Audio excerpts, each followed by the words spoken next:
keep on kissing babies and hugging fat girls.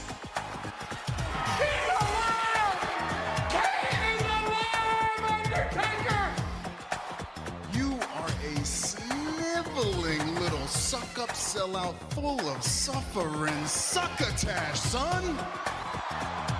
It's me, Austin! Oh, son of a bitch! What? It's me, Austin! It was me all along, Austin! And you t-shirts are too tight too, Billy! And you book a match with me against Ryan Keelan! Look at me! I'm a total package! I will rip him apart! I'm pissed now! Where to, Stephanie? WrestleRoasts on ad-free shows and ATC. Welcome, everybody, to WrestleRoasts. I am your host, the King of Sad Sal, Dan St. Germain. I'm here with Sergeant Slaughterhouse, Scotty Chaps, Robert Karpeles, Mike Lawrence, and joining us, besides Zach, she's been on the show before. She's hilarious. She's been on Wild and Out. Maddy Smith. Maddy, hey. Thank you for coming on. Maddie's going to be... Up? Maddy's going to be joining us a little later for our roast of Ronda Rousey section. But first off, we're going to start a little show in hell. But before we even get that, I mean, we've got a week until WrestleMania, guys. Are you excited? I don't. Anybody? Very much so. I looked at it. I mean, I looked at it, and there's like 7 matches. I'm genuinely excited to see next week. It's the least excited I've ever been, for sure, and I'm pretending it's maturity and not just the depression quarantine. You know, I think they're pulling it up a little bit, though. It was a lot more depressing a week ago than it was now with the build, where it almost feels like they know what they're doing, and most of the matches, even the ones that aren't going to be with a spectacular storyline, which I'm sure we'll get to later, they're pretty much all going to be fine. With the exception of 1 or 2 that are going to make people regret that they're risking their lives with COVID to go to live WrestleMania. no, I think everything's gonna rule. I just think it's gonna be really hard to make me care. Well, here's the thing, Scott. You found love, and when you find love, that replaces the need to watch 8 hours of fake conflict, and you only need about 3. Yeah, I mean 5.5 for me. Wait, what's the over/under you think on people getting engaged and breaking up WrestleMania weekend? Like the couples that actually go there. Well, Charlotte and Andrade. Well, I'm not going to beat that. Let's get to the 10 count, folks. Number 1, show in hell this week. The Belzer attack, folks. When Hulkamania attacks. If you don't know what I'm talking about, Belzer had a late night show in the 80s. Hulk Hogan was on with Mr. T to promote WrestleMania. And what happened? Hogan put on the sleeper hold for real. And the rest is history. About 5 years later, Belzer was paid $250,000, even though Hogan said that he lost millions. Recurring trope. Hulk Hogan is a massive liar. But yeah, it's a pretty wild video. Let's start with Robert. What did you think of this? This was by far one of the best, most uncomfortable things I've ever watched in my entire life. What was great about it was, number one, the fact that Richard Belzer had a talk show for a minute, which I can only imagine was completely unwatchable for a long stretch of time where he's not solving murders. But the fact that he was taking the shots at Hogan, and then he locks in the face lock, and Hogan does the thing that every wrestler does to a non-wrestler, which is, I want to make you think that this hurts a lot more than it does. I want to maintain legitimacy in it. And he chokes him out, and Belzer just drops after a couple seconds. I mean, he just drops like a sack of potatoes, and he's out cold. And the gasp from the audience is one of the best sound effects that I wish you could rip this off and steal this in movies for years. It was complete shock and horror to the point where you would think it was faked, until they come back from commercial and it's just the producer there going, you know, yeah, this happened and this is awful. And then it turned into a "don't try this at home" PSA, while Hogan was trying very hard to apologize, but still being a dick about it. He's like, look, I would have done this 10 times harder to someone in the ring, and Belzer's kind of a pussy, but I feel really bad about this, guys. Well, Robert, thank God he learned to apologize later on. It was, I mean, the first thought that I had from this is Belzer is dressed like the guy who sells De Niro's his guns in Taxi Driver. It has the same like really like loud Guys and Dolls type suit. You know, it just smells like cigarettes. And I did have one hot take from this, and this is that I do think it was harder to be a professional wrestler back then, not because the moves were harder, not because you had to, be on social media as much, but because you had to be in character all the time. And how fucking embarrassing as a grown ass man, like when you're like invited to a place wearing a suit and you've got to pretend you're from parts unknown. That's just so you're just an sad. Animal in a zoo at that point. Yeah. What did you think of breaking this, Scott? kayfabe is like really the idea is just freeing themselves from the shackles. Whatever. What did I call it? Kayfabe. Kayfabe. Well, good. I pretend I don't know words to sound cool in front of Maddy. Too late. So Belzer, to me, I never liked Belzer as a comic, and that's how I judged this entire video. Was choke the liar out. You ever I used to read so many books, dude. In college, I dropped out the first year, but I would just go to the library and read like stand-up books, and they're all by guys from the 80s and Mike's mom. And that's a shoot. That's a shoot. And guys from the 80s who had sex with my mom. Yeah. And they're all delusional. They're all full of shit. They all stunk. A bunch of cokeheads. And so he was being disrespectful. Hogan just should have lowered him to the ground after he choked him out, I think. But other than that, no foul. I thought he was very, very rude to the Hulkster. And this is a moment in time where it is more fragile. And so you're being a dickhead. You know what's so funny? You hate comedians so much that Scott, who has a black girlfriend, still preferred Hulk Hogan over just a random comic you assaulted. Yeah, but he was with Mr. T that night, Well, here's the thing, Dan. When you have a black girlfriend, you never have to worry about Hulk Hogan. That is true. But something that I never saw that I did see this time is when they do come back from commercial, Hogan apologizes, hey, look, he asked me to put a wrestling hold on him. I didn't know he was going to.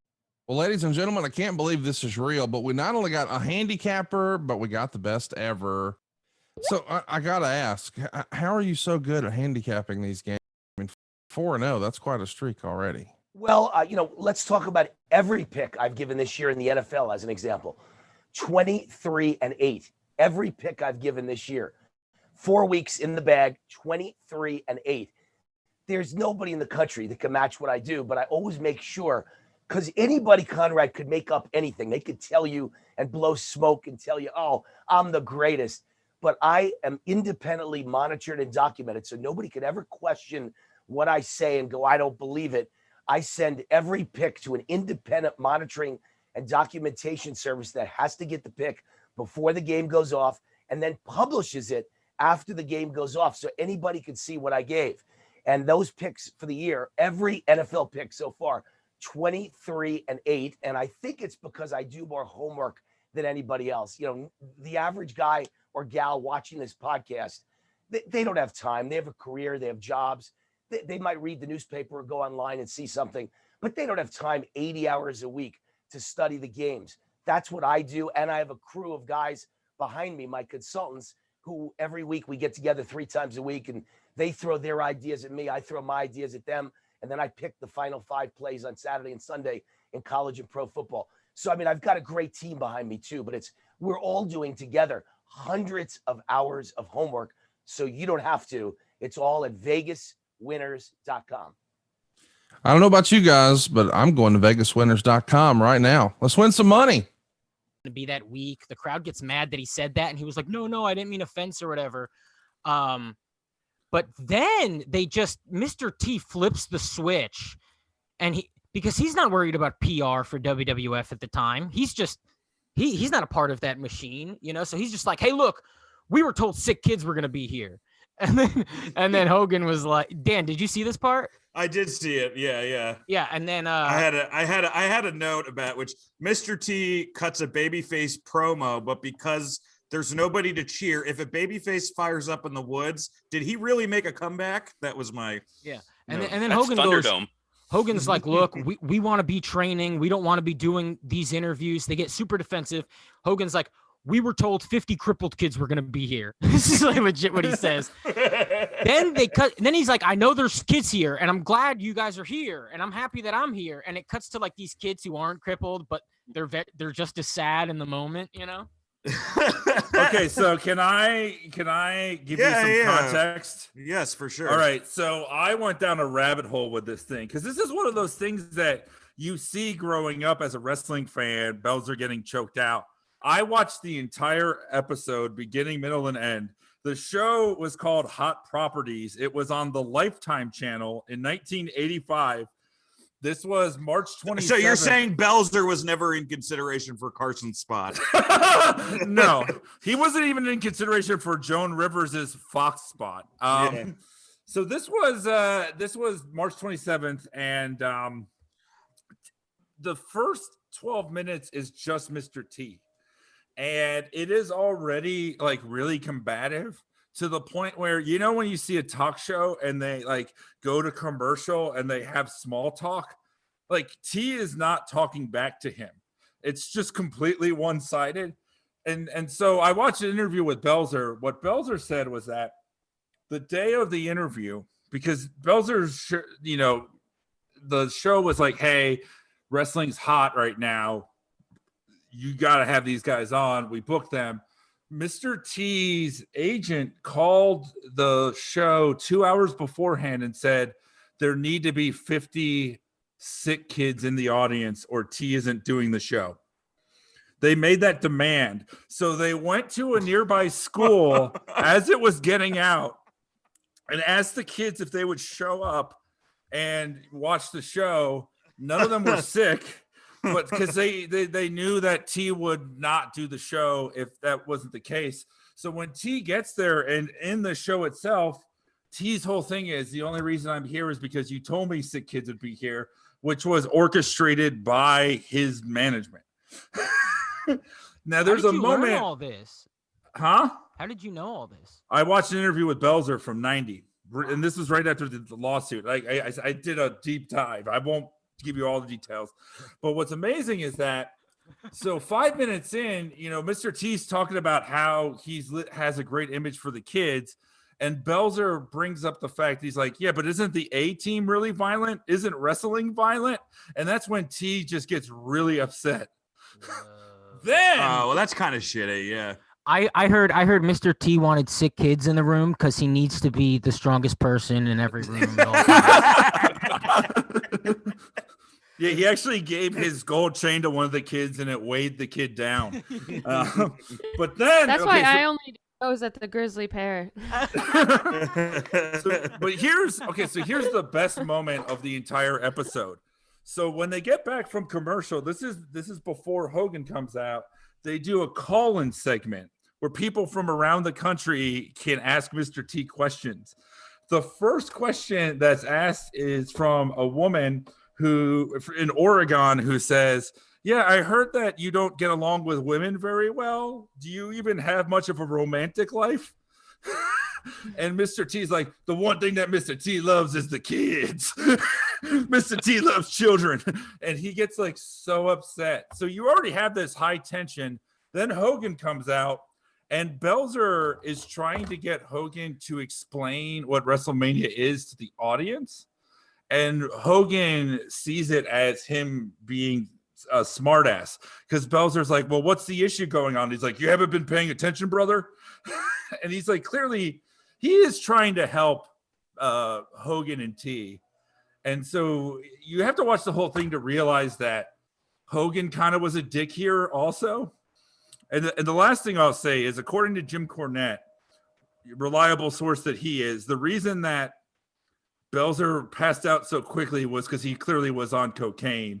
And when you have cocaine in your system, the blood goes to your brain faster and you pass out. Well, Look, thanks, it's not Dr. Jim Cornette. Yeah. I gotta be honest with you. That's not the craziest thing I've ever heard.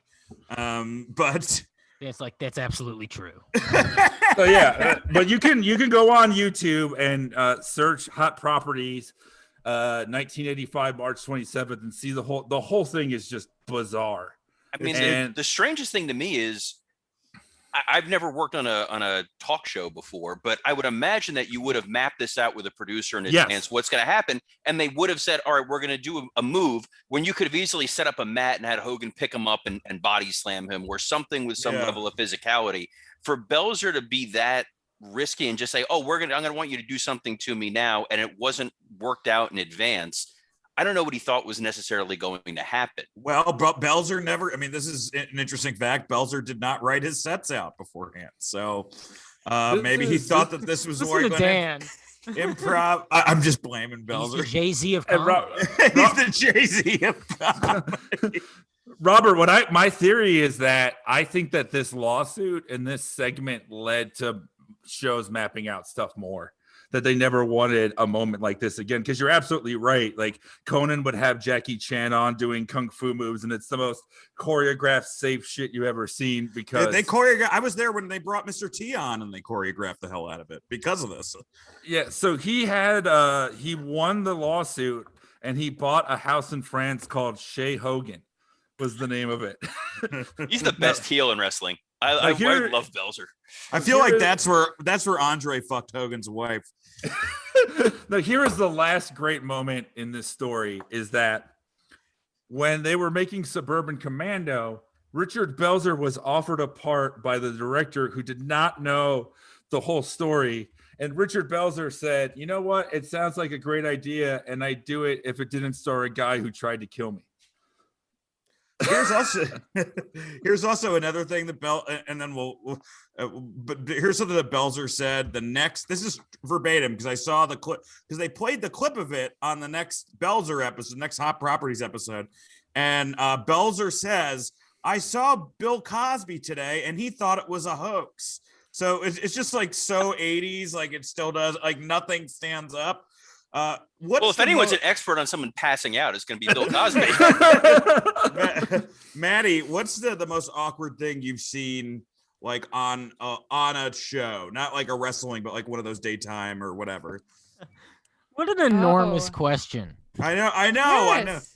I'm sorry. The craziest thing you ever saw on the TV besides the second plane hitting the tower. Speaking of hoaxes, sorry. I know, you can't really beat that. They played that on MTV when it happened. So I Kurt think, Loder told us. Probably any episode of Maury growing up where they have the kids that, not the like paternity test ones, but they brought some fucked up, like physically fucked up kids. They're like, up next, this kid has toes for fingers. Oh yeah, and then, probably. They'd have a whole fat baby episode, and they'd be like, he's eating the microphone. Look, he's chewing on the microphone in the corner. Can we get this? Can we get this footage? So you know probably all of those. You know what they used to have on Maury was they'd bring out someone and you'd have to guess if it was a man or a woman. That shit don't hold up anymore.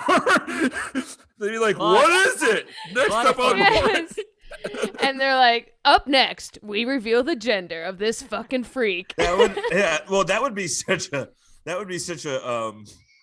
like a woke snowflake prank show. It's like you bring them on. Is it a man or a woman? And then they try to answer. It's like, gender is irrelevant, you fucking asshole. And the trap door opens and you like land with I don't know, fucking the guy who created Buffy. I don't know who's down there. The best Oh yeah. The best Maury segments were the scared straight ones where they take the angry teens to the funeral home and the caskets have dummies of them, and that even though they don't look anything like the kids, they have to be like, oh no, that could be me. Yeah, like Christmas Carol vibes when the Nightmare Before, like the future ghost comes. Yeah. He's like, oh, this could be you, Scrooge, but it's an 11-year-old who lost her virginity in a car. Brain just as shattered as Scrooge. Yeah. All right, well, let's get to number 2. This is a new segment every week. You've heard of Dark Side of the Ring. Well, this segment's called Bright Side of the Ring. We've done it once before, but it's a little different this time. For this segment, we are going to put over the person we're about to roast. We're going to actually talk about some things that they did well. And it's actually very easy with our number 2, the person that we're roasting today, and that is Ronda Rousey. Everybody, Bright Side of the Ring, Ronda Rousey. She's a very easy person to get behind. She redefined the sport, had the best debut wrestling match in history. What do you think? Is there anybody who has a better debut wrestling match? Richard Belzer. Pat McAfee. I would say no. I think that match is better than the Pat McAfee. Well, because it's Mania, and so the visual. Yeah, Maddie, what are your thoughts on Ronda? So I don't know much of her. I'm honored to be on an episode where we're doing the girl, where we're roasting the girl. It's not true. It's not true. Oh, sorry. She's not a. Is she a boy or is she a girl? Well, Up next. Maddie, you're the funniest person that is still willing to do the show. So thank you. I think I only read her Wikipedia before coming on this. I didn't know anything about her. I thought she was a NASCAR driver, if I'm going to be honest, before 2 days ago. Is there a female NASCAR driver that's similar to her, or no? There is a woman who's very close to her. Danica Patrick, I think you're thinking of. Yeah. I think I'm thinking of her. So Ronda Rousey, she just, reminds me of someone who challenges you to a push-up competition when you're drunk. And you're like, I don't want to. And she's like, no, come on, do it. That's what she reminds me of. Just always showing off her yoked out fucking arms. But I don't know anything about her. Other than she dated Brendan Schaub. She did. Robert, were you a UFC guy? Are you a UFC guy now, or is that it was never a big UFC guy. I worked in boxing briefly before working in wrestling, and my biggest issue with MMA and boxing is there's no guarantee that you're going to get a good match, or you're going to get a good fight, or you're going to get a good show, and they tend to be very long.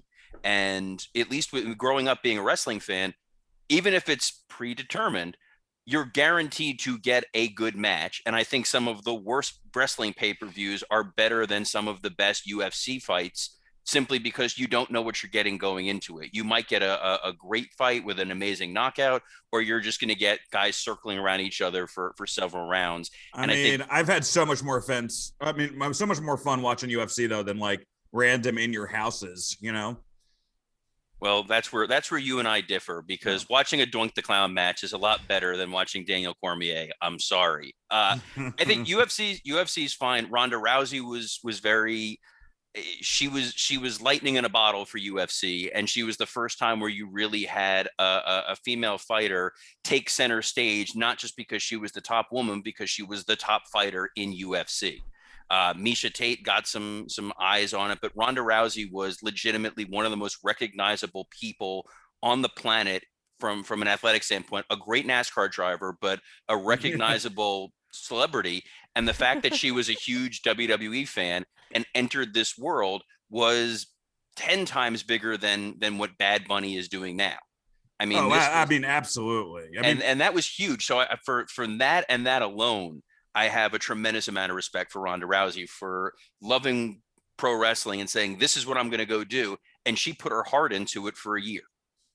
And like her fights were Tyson fights in the sense that like, that's, it was an event. You bought them. You wanted to see the Ronda fight. You wanted to see who she was going to demolish. Kind of similar to why you buy Nunes fights now. But I mean, even though Amanda Nunes is a way better fighter, she's not half the draw that Ronda is.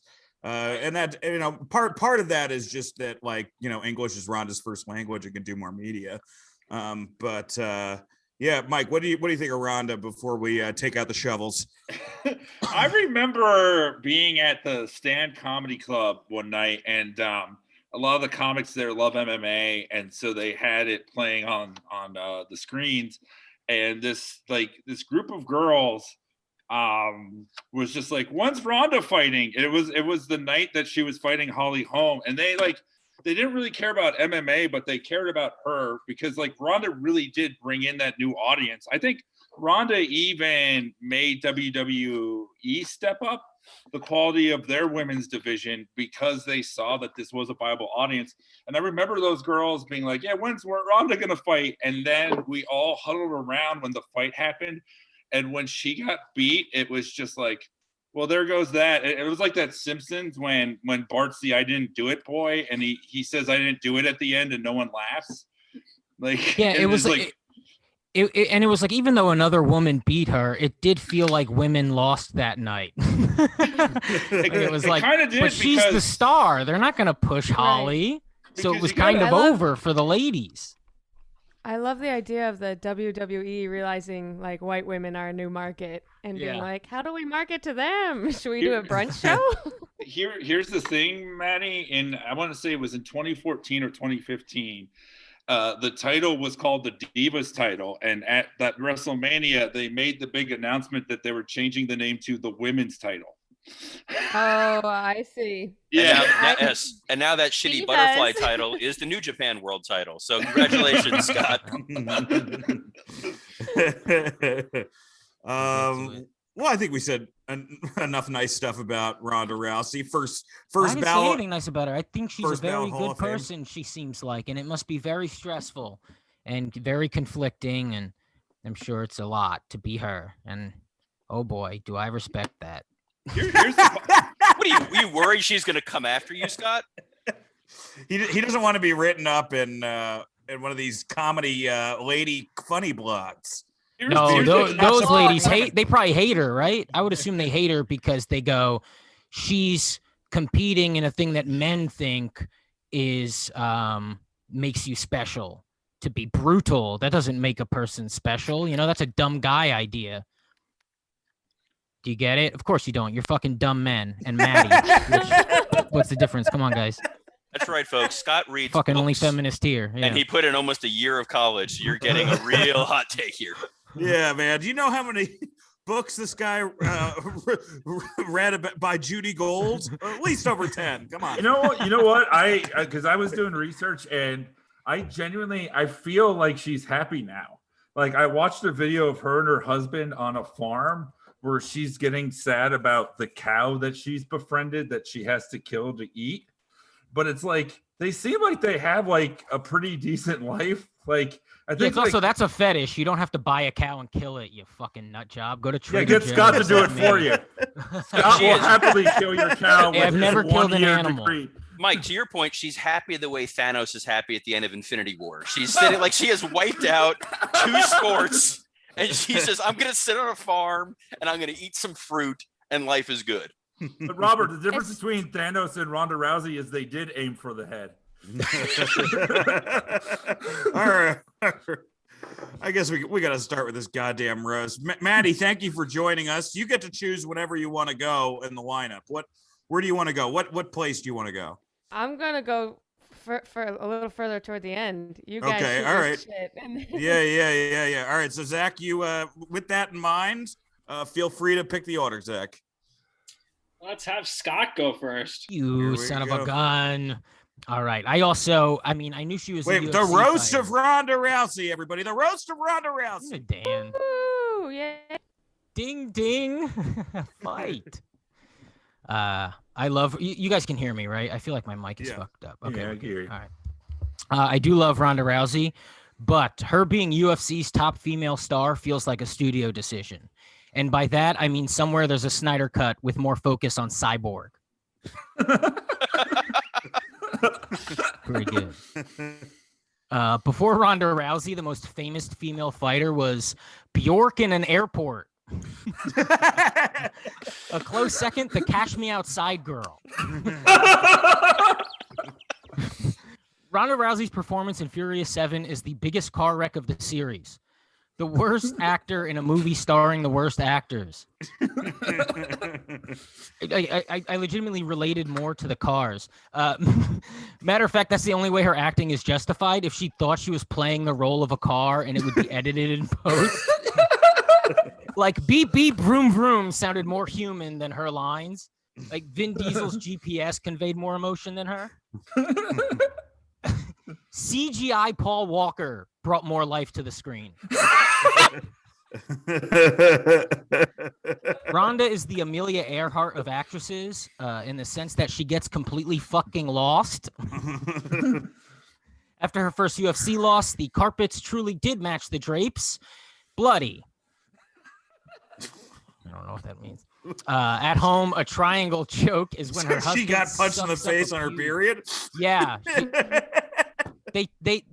Dana White would time up the UFC fights with her menstrual cycle to get her extra, to get me extra sexist, and that's all.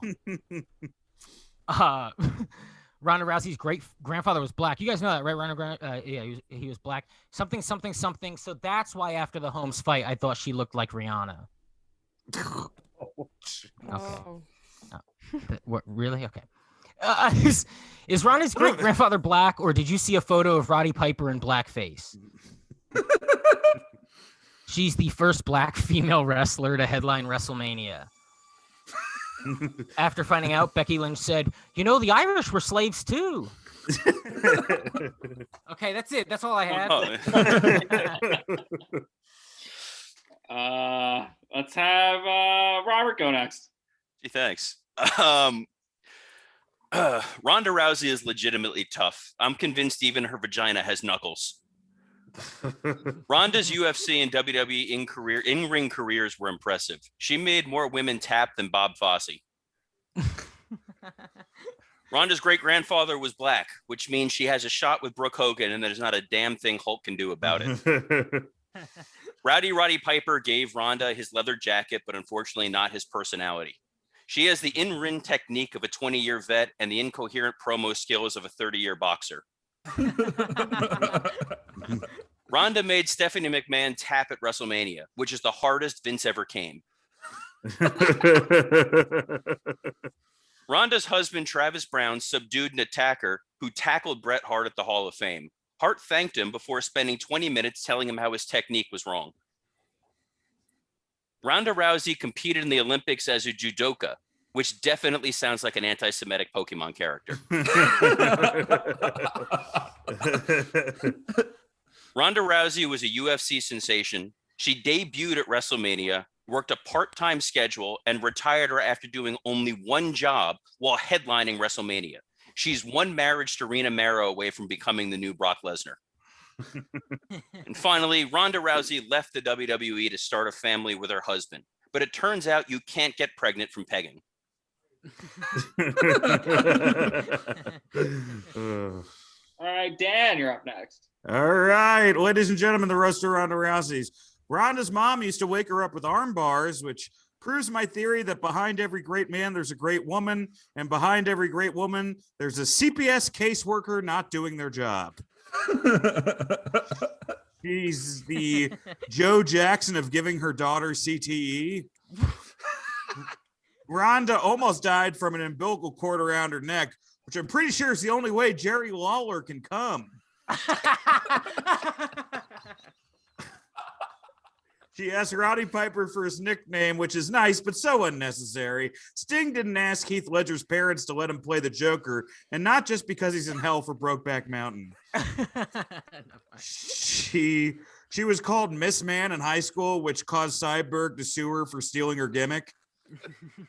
Then Ronda stole Mama Cass's gimmick in her last two fights when she fucking choked. She went on Ellen to say she's suicidal. Is Ellen the right place for that? That's like going on the Chew to let us know you were molested, and not just because the guy who did it was Mario Batali. She endorsed Bernie Sanders, who believes 99% of the wealth is controlled by 1% of the population, which coincidentally is the percentage of offense she got in with Amanda Nunes. Sometimes I think she's hot as shit. Sometimes I think she looks like Tommy Pickles with fetal alcohol syndrome. She has the same mean face as Miss Marshall after finding out they can't go to the Cheesecake Factory because Lee Johnson's check bounced. If you haven't seen any of Ronda's acting work, all I'll say is she really makes you appreciate the guy that plays Turtle. And her wrestling promos are what would happen if Roderick Strong fucked the brother in There's Something About Mary. She dated Brendan Shaw, but wanted to be with a guy who made her laugh.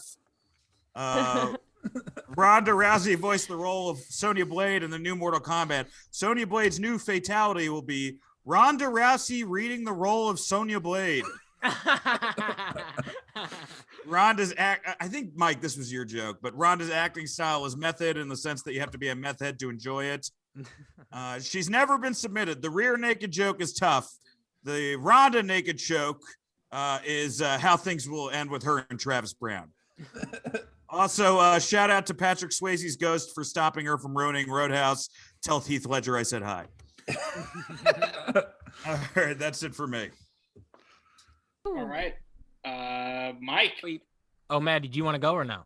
I'll go next. Okay. I think Mike's going to do better than me, so let's close strong and I'll do a little guest spot. Here we go. I don't know why Dan told me exactly what it was, and I didn't. But I have jokes. Okay, so let's go. Ronda Rousey. Okay, you know when you like crush a beer can on your head at a party and you're like, yeah, that beer can, that's Ronda's body type. Just like crush, just flattened. And I love it. Ronda looks like a bartender who will kick you out for ordering a non-alcoholic drink. Murdering. Okay, Ronda announced I don't know if you guys remember, she announced she was vegan one year, but she was like, but sometimes I eat a dick in the ring. Oh, I think she's too good for that joke, right? That's more of a Ric Flair's daughter type of joke.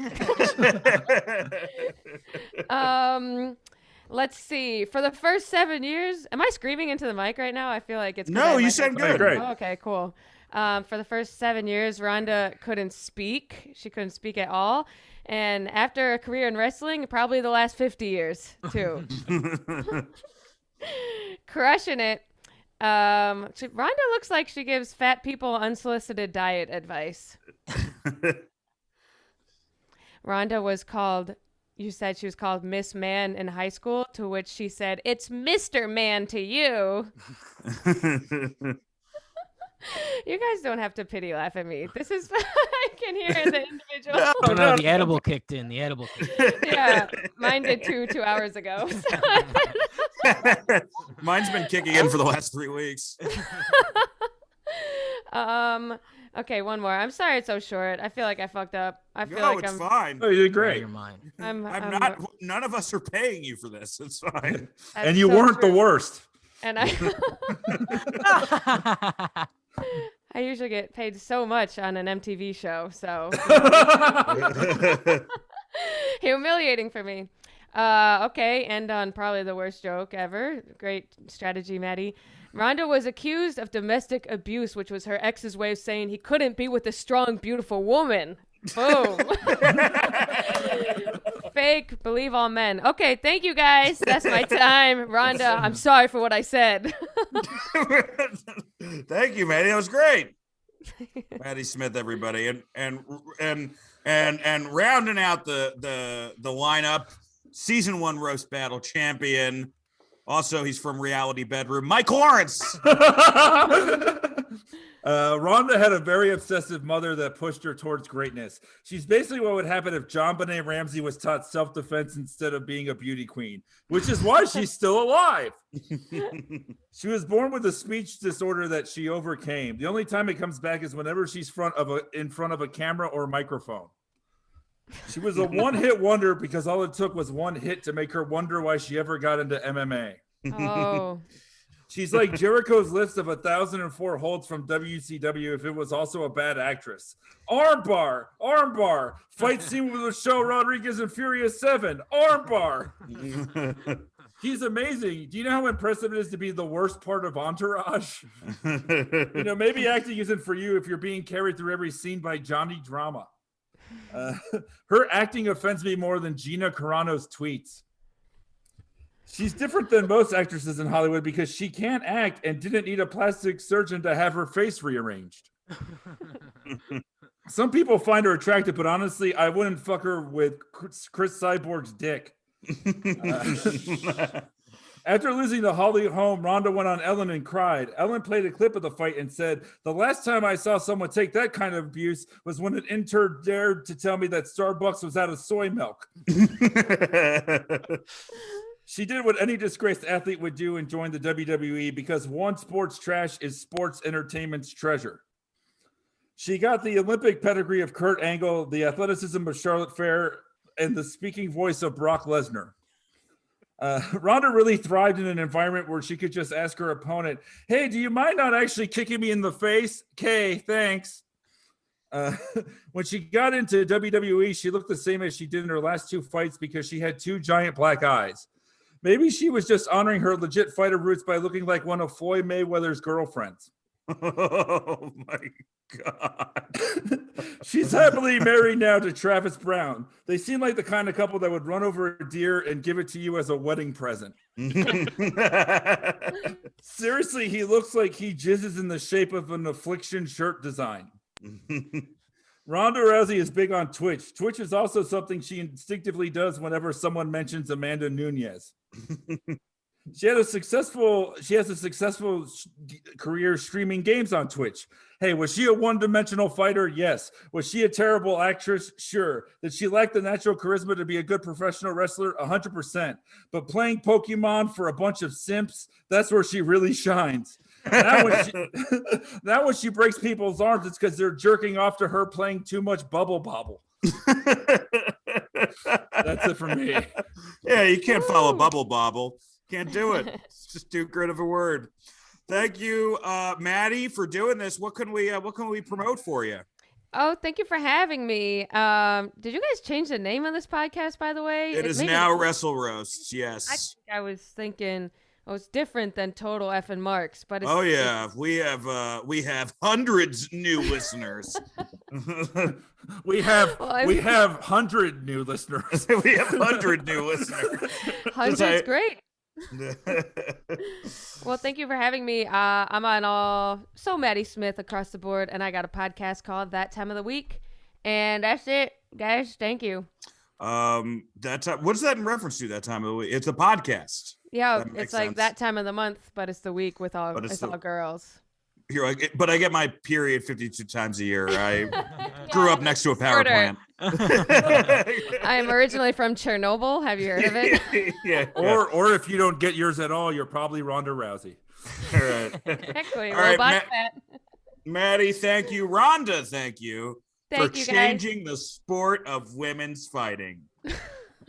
Thanks, women. Thank you, women. That's how you have to roast. That's how you have to do it. You roast them like men, but then at the very end you go, yes, strong. Yeah, you call your mom girl after. Boss. Yeah, call your mom. Tell her she's a whore. All right, guys. All right. Thank you so much, Maddy. You guys, bye. Maddy Smith, everybody. Maddy Smith. Let me do a little bit of business. Next week at this time, we will be doing the roast of Hulk Hogan, and it's not just us, folks. Oh no, we're gonna have Brian Moses, who is the host of the Comedy Central Roast Battle, and we're gonna have Benji Afalo. You know him from Alone Together. We're also that week going to be doing New Jack on Patreon, and the following week we're going to be doing Shawn Michaels with Eli Sayers. So a lot of big episodes coming up. This Saturday, this Monday, whenever we record it, this Monday, we will be reviewing Pro Wrestling's Secrets Exposed. We will be putting like a link to the YouTube, a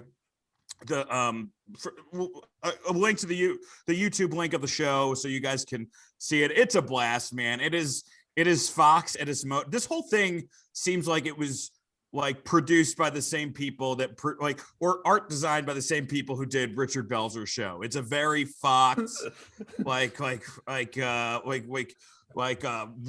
every single, everything you love about 90s Fox is in this. I watched it. I took notes. I loved it. You got to check it out. I'm excited. I watched it when it aired, and so I haven't gone back. It's like I picture this, the magic reveal and the alien autopsy is just one show. But I even remember seeing it then. It was like the stuff they were revealing was like the carny tricks from like the 60s and not stuff that even existed anymore. And we'll talk about it in there, but if memory serves me correct, I think Harley Race was involved in this too. Dude, yes, he is. They do a really good job of hiding his identity. He is the booker. And here's podcasting secrets revealed. We could edit Dan's intros, but we don't. Yeah, I picked this. I watched this when it was on. Mike is hosting this weekend, so now we're gonna really have some quick hosting. You just wait until how witty this motherfucker is doing this. It was business. 1998, April of 1998. It was raining out. April showers, spring Mayflowers. Oh, and also as another plug for next week's show, because for Show in Hell, this was one that I threw out there. I was going to plug it earlier on Belzer, but we had to speed up to that Dynamite roast. Was next week we're going to be watching, and I encourage you to watch this in advance. It's Vince McMahon on Letterman promoting SummerSlam. Is one of the best 4 minutes that you will spend next week. I recommend you check it out before we talk about it next week. What year is that? That is 1989, I believe. Oh shit! Oh, I'm excited. So that's no holds barred stuff. I believe that's he's promoting No Holds Barred, and he's promoting the fight. And if you thought Belzer was snarky about pro wrestling, get ready. Letterman used to love Bobby though. So Letterman loved Heenan, and he grew up with like Dick the Bruiser, but then he hated the wrestlers at that time because like Belzer's snarkiness in 85 made sense because you had to pretend that wrestling was real and you lose your credibility. It's like interviewing Kermit the Frog and pretending you're talking to a real person. And sometimes, but everybody does that. Well, with Kermit, they do. With like wrestlers, they all want to be like, come on, we know this is all bullshit. And Belzer did that to a degree, but there was one point on the Belzer one where he moved back and he was like, when you were in the WWF before, you were a bad guy and now you're a good guy. Like he tried to bring it back into kayfabe, and he's like, well, I was working with Freddie Blassie, and so Belzer tried a little bit. Letterman, you'll see. That's awesome. And Scott, this did not air in April. It aired on November 1st, 1998 on NBC. The day after Halloween. And the company that made it, Nash Entertainment. I know Mike has a laptop, but I still imagine him with like one of those old tidy candle wicks, like when he gets his dates, I did not just research that. I memorized it from last week. It's actually tattooed on him. No, you've got the Mary Lou Henner thing where you can remember every single day of your life. Like I had a sandwich. It was a pastrami that day. It was very tasty, lean meat, hell of a show, followed by an episode of Martin. Dan, I did not have it tattooed on me. My back knee just formed into the dates. That's the creepiest constellations in the world. Number 4, QT Anon. Yes. This needed its own number, folks. We're not just gonna include all the latest hottest QT happenings in another segment. No, QT's getting his own segment. Wow. I mean, I'll start out. He should get his own bracket of the Patreon at this point. I think $10. The $10 you just get to go in a room and slap him in the face. This is genuinely, and I said this to Robert, I said this to you, Scott, I said this to Mike. This is one of the most shocking things I've ever seen in wrestling. Because it is, we made jokes about Cody thinking that he can make everybody and that he's John Cena. John Cena would never in his life think that he could get this over. It is absolutely fascinating. Robert, you're a resident QT expert.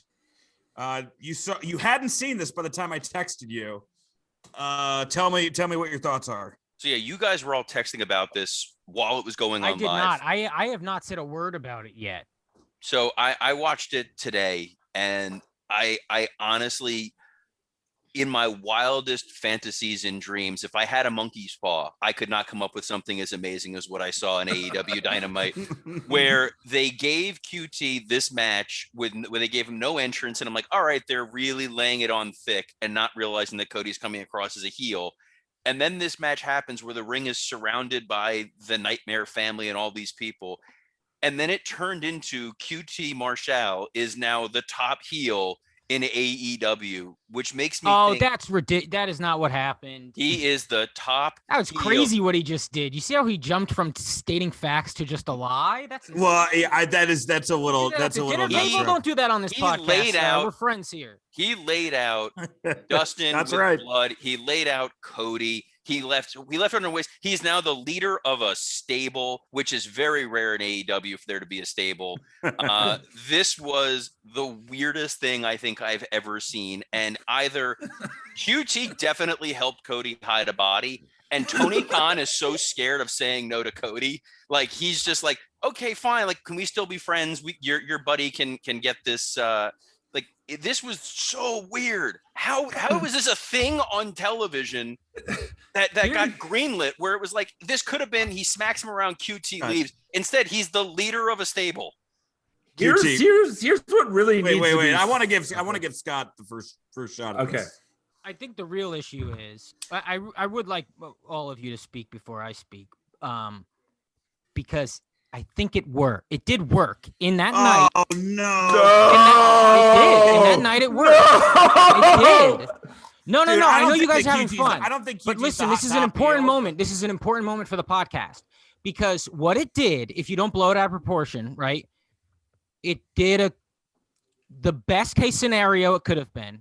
Literally, the best case scenario is that guy having a faction with where other guys could shine and not him in a ring, right? It's probably going to be on Elevation often.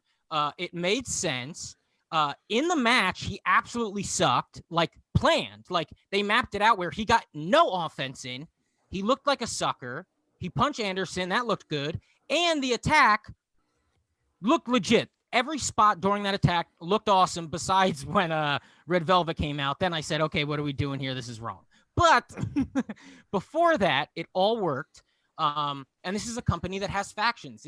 They're only on their second year. They need factions right now because that's the quickest way to find stars and then start pushing those stars. So in year 3 and 4, you push the guys who make it in the smaller factions. This is business. I'm not expecting a bunch of buffoons to understand. We're trying to get YouTube views here, people. Let's go. I mean, Scott has been conned. K-A-H-N-E-D. No, I haven't. Let Mike talk. Let Mike talk. Okay, let me. Turns to therapy very quickly. You say your piece. Quickly remember, Mike. He's one of the best writers. Will always have a job in writing, which is very rare. Terrible taste, though. Terrible taste. That's not true. It's 1,000,000% true. Scott, Mike has the talking stick. You respect that. Scott's right. I do have terrible taste. This is why I had him open for me. No, QT down. You're my QT, bitch. All right. Okay, so here's my problem with this, Scott, is that they ended this in a no contest. Okay, to protect QT Marshall so that he wouldn't take a pinfall and to protect Cody. Let me just finish. Think of all the times in this company where they've had clean finishes, where guys who maybe shouldn't have lost, like Pac or Phoenix or Penta or Page or even Omega, guys in, competitive back and forth matches, MJF against Moxley, that easily could have ended in a no contest and MJF could still be undefeated. But no, one time you pull a fuck finish is to help Doofus McGoofus. No, it's not to help him. See, here's the problem when you guys talk about AEW is you're associating it with the history of WWE and all the times it's fucked you in the ass, and you just think it's part of it. It's its own history. It's its own thing. So QT, it's not a funky finish. It's even when these guys you like lose, it's because they can fucking wrestle. QT is so bad. He's the one guy in AEW that had to get a DQ and get the fuck out of there. It's awesome. He sucks, and that's how they're playing it. But the thing, Scott, is that they haven't really done much to establish him as Cody's friend on the main program. He's definitely been with Dustin a lot more as a tag team. You haven't seen him a lot with Cody. And then like these three jabronis that he's in a faction with, you haven't featured them on TV. You had all these Nightmare Family and Factory people in the school. They don't focus enough on it, so I don't give a shit. The reason that we're calling it QT Anon is whether or not there's a conspiracy to push QT Marshall in AEW, or whether or not this is about Cody's ego, or does QT have something more embarrassing on Cody than that neck tattoo?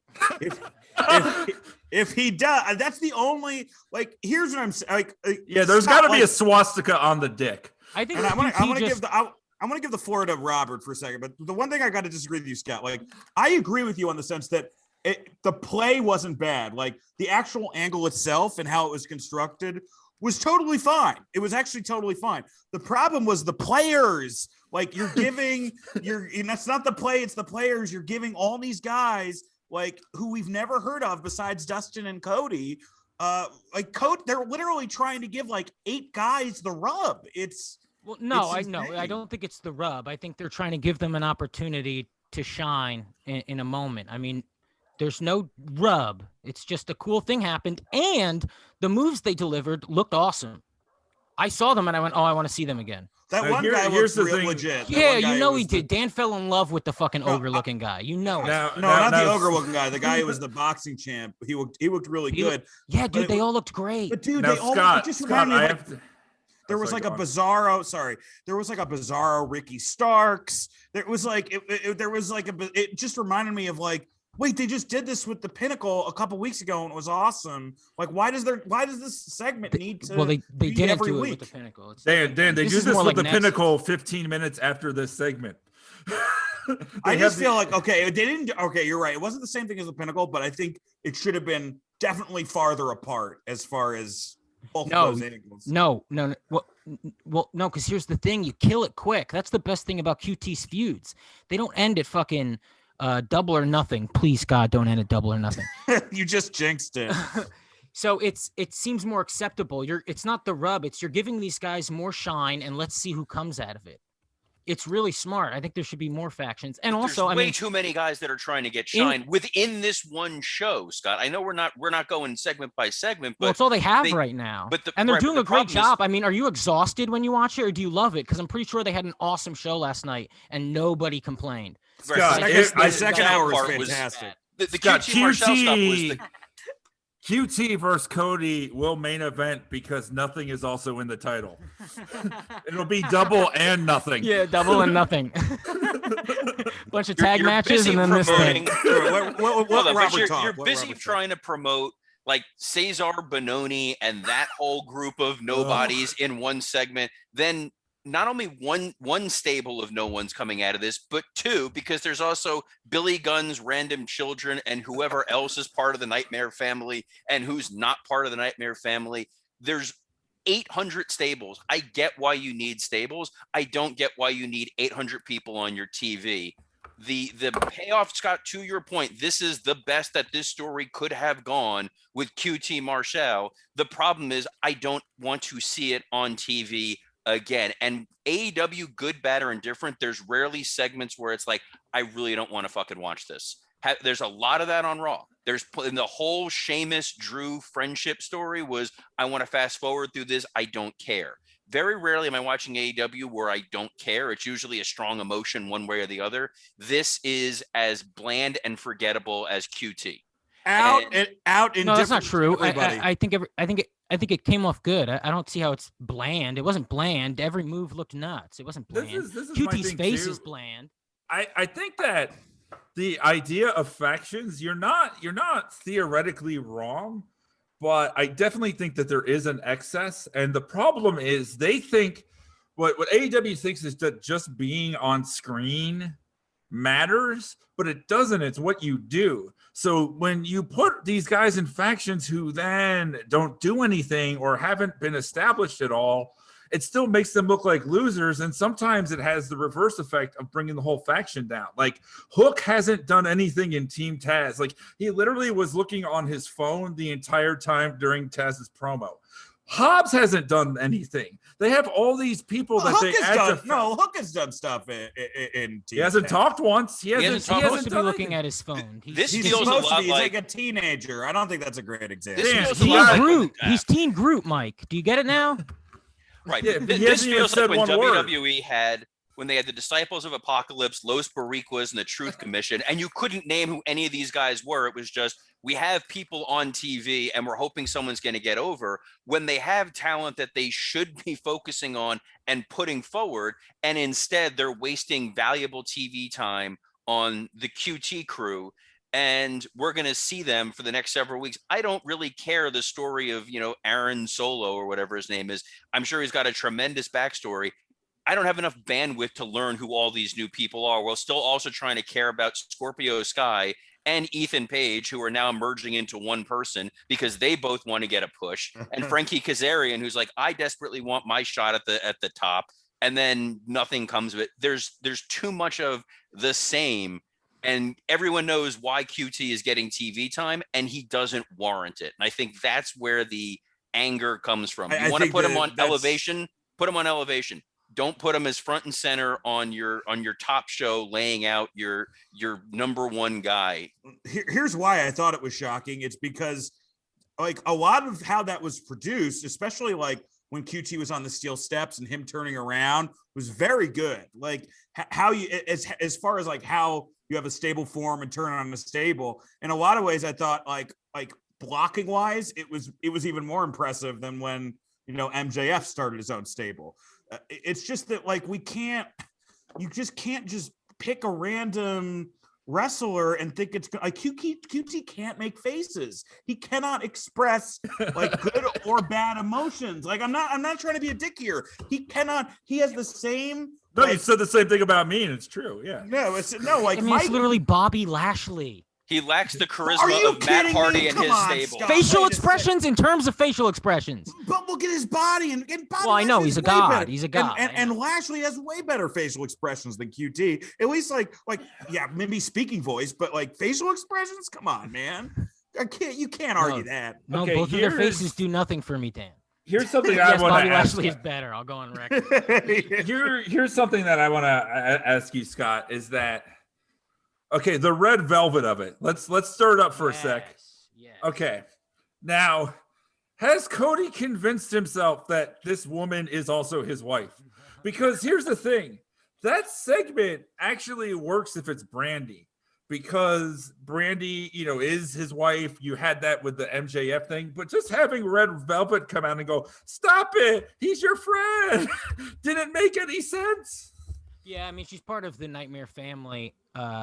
So in that sense, it makes sense. And I would actually argue that if it was like a white woman in the Nightmare family and she ran out, nobody would make the connection. So maybe it's you guys that are the problem. Yes, I win again. Look, my hope is that Scott, they literally did replace Brandy 1 week with her. So yes, but my hope is that that feud is true. ends with QT versus Cody, where if QT wins, he becomes godfather of the baby. That is my true hope, that he somehow gets possession of this child, or he is the forced godfather or guardian of this kid. And that is the payoff for this. Imagine your parents dying in a car crash, and then imagine, all right, QT's your dad now. Guys, like two giant bumps in a row. Will it all be worth it if its loser has to go to Elevation forever? Is that worth it? But then it would be Cody, right? He doesn't want to be there anymore. Yeah, I think he's already done with the wrestling. Yeah, I mean that's why when Robert said that QT is now the biggest heel. I mean, I see what you're saying, Scott, where you're like, he isn't. I mean, Kenny's obviously the champion, but they really do want you to think that Cody is the biggest babyface. And therefore, anyone who attacks the biggest babyface should be seen as the biggest heel. Right. This is when Earthquake attacked Hogan, even though Warrior was champion. Unfortunately, this is a slightly less in shape Mike Earthquake. takes issue with that. But no, that was true. Earthquake and Hogan were not feuding over the title. There's a feud over just Hogan is a big star. The feud of Cody and QT is Cody thinks he can carry a segment and a feud on his own without a title, without anything being needed. And he went from feuding with Shaq to feuding with QT Marshall. I will argue that they don't think QT can carry it. That's why there's 15 other guys involved, including Arn Anderson. Well, also, I didn't like that comparison, Robert, because Earthquake had a better haircut than QT. And a happier wife. They slept together sometime. Well, also, Earthquake knew what he was too. Yeah. Let's get to number 5, folks. It is a new segment. Instead of the traditional breaking down NXT, AEW, we all watch a lot of different wrestling. And we all don't watch the same wrestling. So this week we're going to try 3 high spots, 3 low spots. Number 5, 3 high spots. Everybody picks 3 each. I will start first, I guess, as far as things this week that I thought were awesome, and argue with me if you don't think it's true.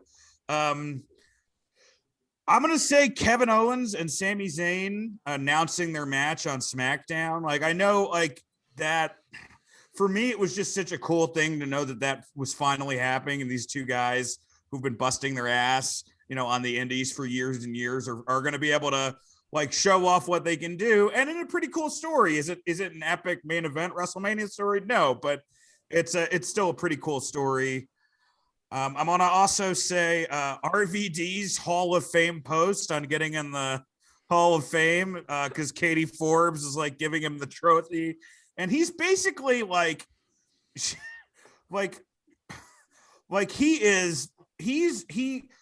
made it as a wrestler, and I guess he's just now trying to become a softcore porn star. Like, I'm not really sure what the thing is, but look, I was a huge Rob Van Dam fan, and I was pumped to see it. And then number 3, I'm gonna go with the Pinnacle Inner Circle fight backstage. I thought that was really great, especially Sammy getting his heat back, and I can't wait to see those guys go against each other. What did you guys think? Let me ask you this, Dan, on that third one. Do you think it was too soon? I feel like Pinnacle just got over, and then you got your payoff maybe 3 weeks later. I would have liked to have seen this teased out a little more, whereas I got to see everybody in the Inner Circle get their revenge. Pinnacle left bloodied, MJF's head stuffed into a toilet. They now got their locker room back. I feel like they gave away everything they've been building up really quickly, when I would have liked to have seen this go out longer, because it's an interesting story. I was okay with it because I'm sorry. It was just because, like, they've looked like, they've kind of looked strong now 3 weeks in a row. I was fine with, with this being as dramatic as it was. I mean, we had Christian, QT, and Benoni. Oh my. So when we finally got to Stars, I was, like, really pumped and excited. So I was okay with it. Like, the logic left my brain, and I'm like, finally, the reason I watched this show. Mike, what were your top 3 high spots this week? I'm gonna go with that arcade match was awesome. Oh, it was awesome. The Lego spot was great. Even though some of the cabinets weren't actual arcade cabinets, the Mortal Kombat 2 didn't have the CPU board in it and all that, clearly. So that was a little bullshitty, but the Lego thing was awesome. I popped for that. And I think I've heard that, like, that hurts a lot more than thumbtacks getting slammed on Legos, and I believe it. Yeah, it looks like terrible. But that whole thing was really fun. Chris Statlander return, Sue. I want to see Miro go on to other things after this, but if this is the blow off, then it was great. So definitely this. I would say the Sting not talking was great. Him just being in the Darby thing was awesome. Like, they didn't have him come out and be interviewed by Tony. So the longest streak in wrestling has been broken. And the third, I would say, is I've made fun of O'Reilly and Cole in the past, but that video package on TakeOver was incredible, and I am really excited for that match. I don't think there's any blood feuds at Mania, but there are a couple on NXT, and this is probably like the hottest. These two guys actually hate each other feud in wrestling right now. Strong words from a strong man. Scott? So for me, I agree with everything you guys said. I enjoyed all of those things this week. But last night in particular, the Arcade Anarchy match was such like a feel-good moment. That ending and Pixies playing and the camera panning to the mom and giving Beretta the looked like a thumbs real up. star. Oh, Beretta looked like, I mean, how do you look like a star? He looked like a star when he got a kiss from his mom as she sent him off to go fight. Yeah. I mean, such cool characters. Having Chris Statlander, it worked for me. The whole match was awesome, and it just did something for me that I don't think I've ever seen in wrestling, where it took all the horse shit of it and it caught the magic of why it works when you go see some of the silly stuff live. Right, Mike? Like, you know what I mean? When you're there live, there is like this real feeling, and it felt like an AEW victory or something. Like, hey, all that hokey shit, it could be this. Not hokey, but goofy shit. I and love that's that. that we're not reviewing all of Dynamite, but that's a real credit to the company, and something I really love about them is that you can have that women's match from 2 weeks ago where they fucking kill each other and they're a blood-soaked mess, and then you could have this like goofy thing. They're both main events, and they both work for entirely different reasons. They worked in Shivani's line about taking the chairs. That's 20,000 tickets. Like they treated it somewhat straight, which I liked. Shivani talking about the Legos, and then he's like, I remember those from the 90s or whatever. And then he goes, with a bunch of little brats. Like he had a flashback. My favorite line is when he goes, not the Galaga machine. But the Pinnacle Inner Circle thing, I thought it was shot so well. Popped like crazy for it. Did not expect it. Part of me was like, should they have done it in front of the crowd? But then you go, well, there's no real crowd there, so why not make it look really cool? And they did make it look really cool. I thought that ruled. And then the trios match, whoa. There was moments in that match where I was like, this is the most fun I've had watching wrestling this year. And Phoenix, did you see when Carl Anderson booted Phoenix and Phoenix went to do a backflip but landed on the tip of his head? Did you? It's insane. Yeah, I'll try to find a GIF of it and I'll post it on the WrestleRoast Twitter. It looks like a video game insane. glitch. It looked like a glitch in a video game. And there's a lot of moments. I mean, just insane moments in that match. And part of the reason I like trios matches so much when they are this fun is, and maybe it does kind of spoil wrestling for some, but they're sitting in the back just coming up with fun ideas, taking the best ideas, being creative. It's really cool to just see 6 guys go, this is what we decided to do, because you don't really get that in other places. So, yeah. All 3 are AEW moments. All 3. Well, obviously, yeah. Robert. It was a great show. I'm truly shocked that all 3 were AEW. But it was a great show. I mean, it was a great show. The second hour was fantastic. The first hour was fantastic too. It's just you guys are, look, I think the Kazarian Christian match was a very good match. It was just, that's what they do. They have very good matches that don't light the world on fire, which is why wrestlers love Christian and the audience is kind of, all right. Number 1 for me, high spot, was Orange Cassidy's Pixies theme song. I absolutely love that AEW does this. I used to love this shit in ECW when the guys come out to real music. It fits so well for Orange Cassidy. Obviously, I love that song. It's it suits him so well. And it's something where you watch it, and then when you hear some of the songs that the other wrestlers come out to, you realize these are Mickey Mouse and these are made in a studio and they kind of sound terrible, versus this theme song felt authentic. And I can't wait for this to be in front of a live crowd more than the Jungle Boy song, because I think the audience is going to do a really cool sound effect to this, and it's going to add to the Orange Cassidy presentation because he is their Undertaker. So that was high spot number 1. I'm trying not to repeat because I had number 2 is that Cole O'Reilly video package, which was really well done if you haven't seen it. So my second one was Riddle's promo with Asuka backstage on Raw, where he's riding in his scooter and he's spouting out the bullshit they have written. And he just, in the middle of it, because it was live, he's like, I forgot what I was going to say. And then just rolls off. And the look. Wait, I have a question. Do you think that was real? From what I understand, that was not what was supposed to be done in that segment, but I it heard was the live. opposite. Well, folks I talked to there were like, yeah, no, he just kind of did his thing, and they don't care because they like that quasi spontaneity with him when it's not.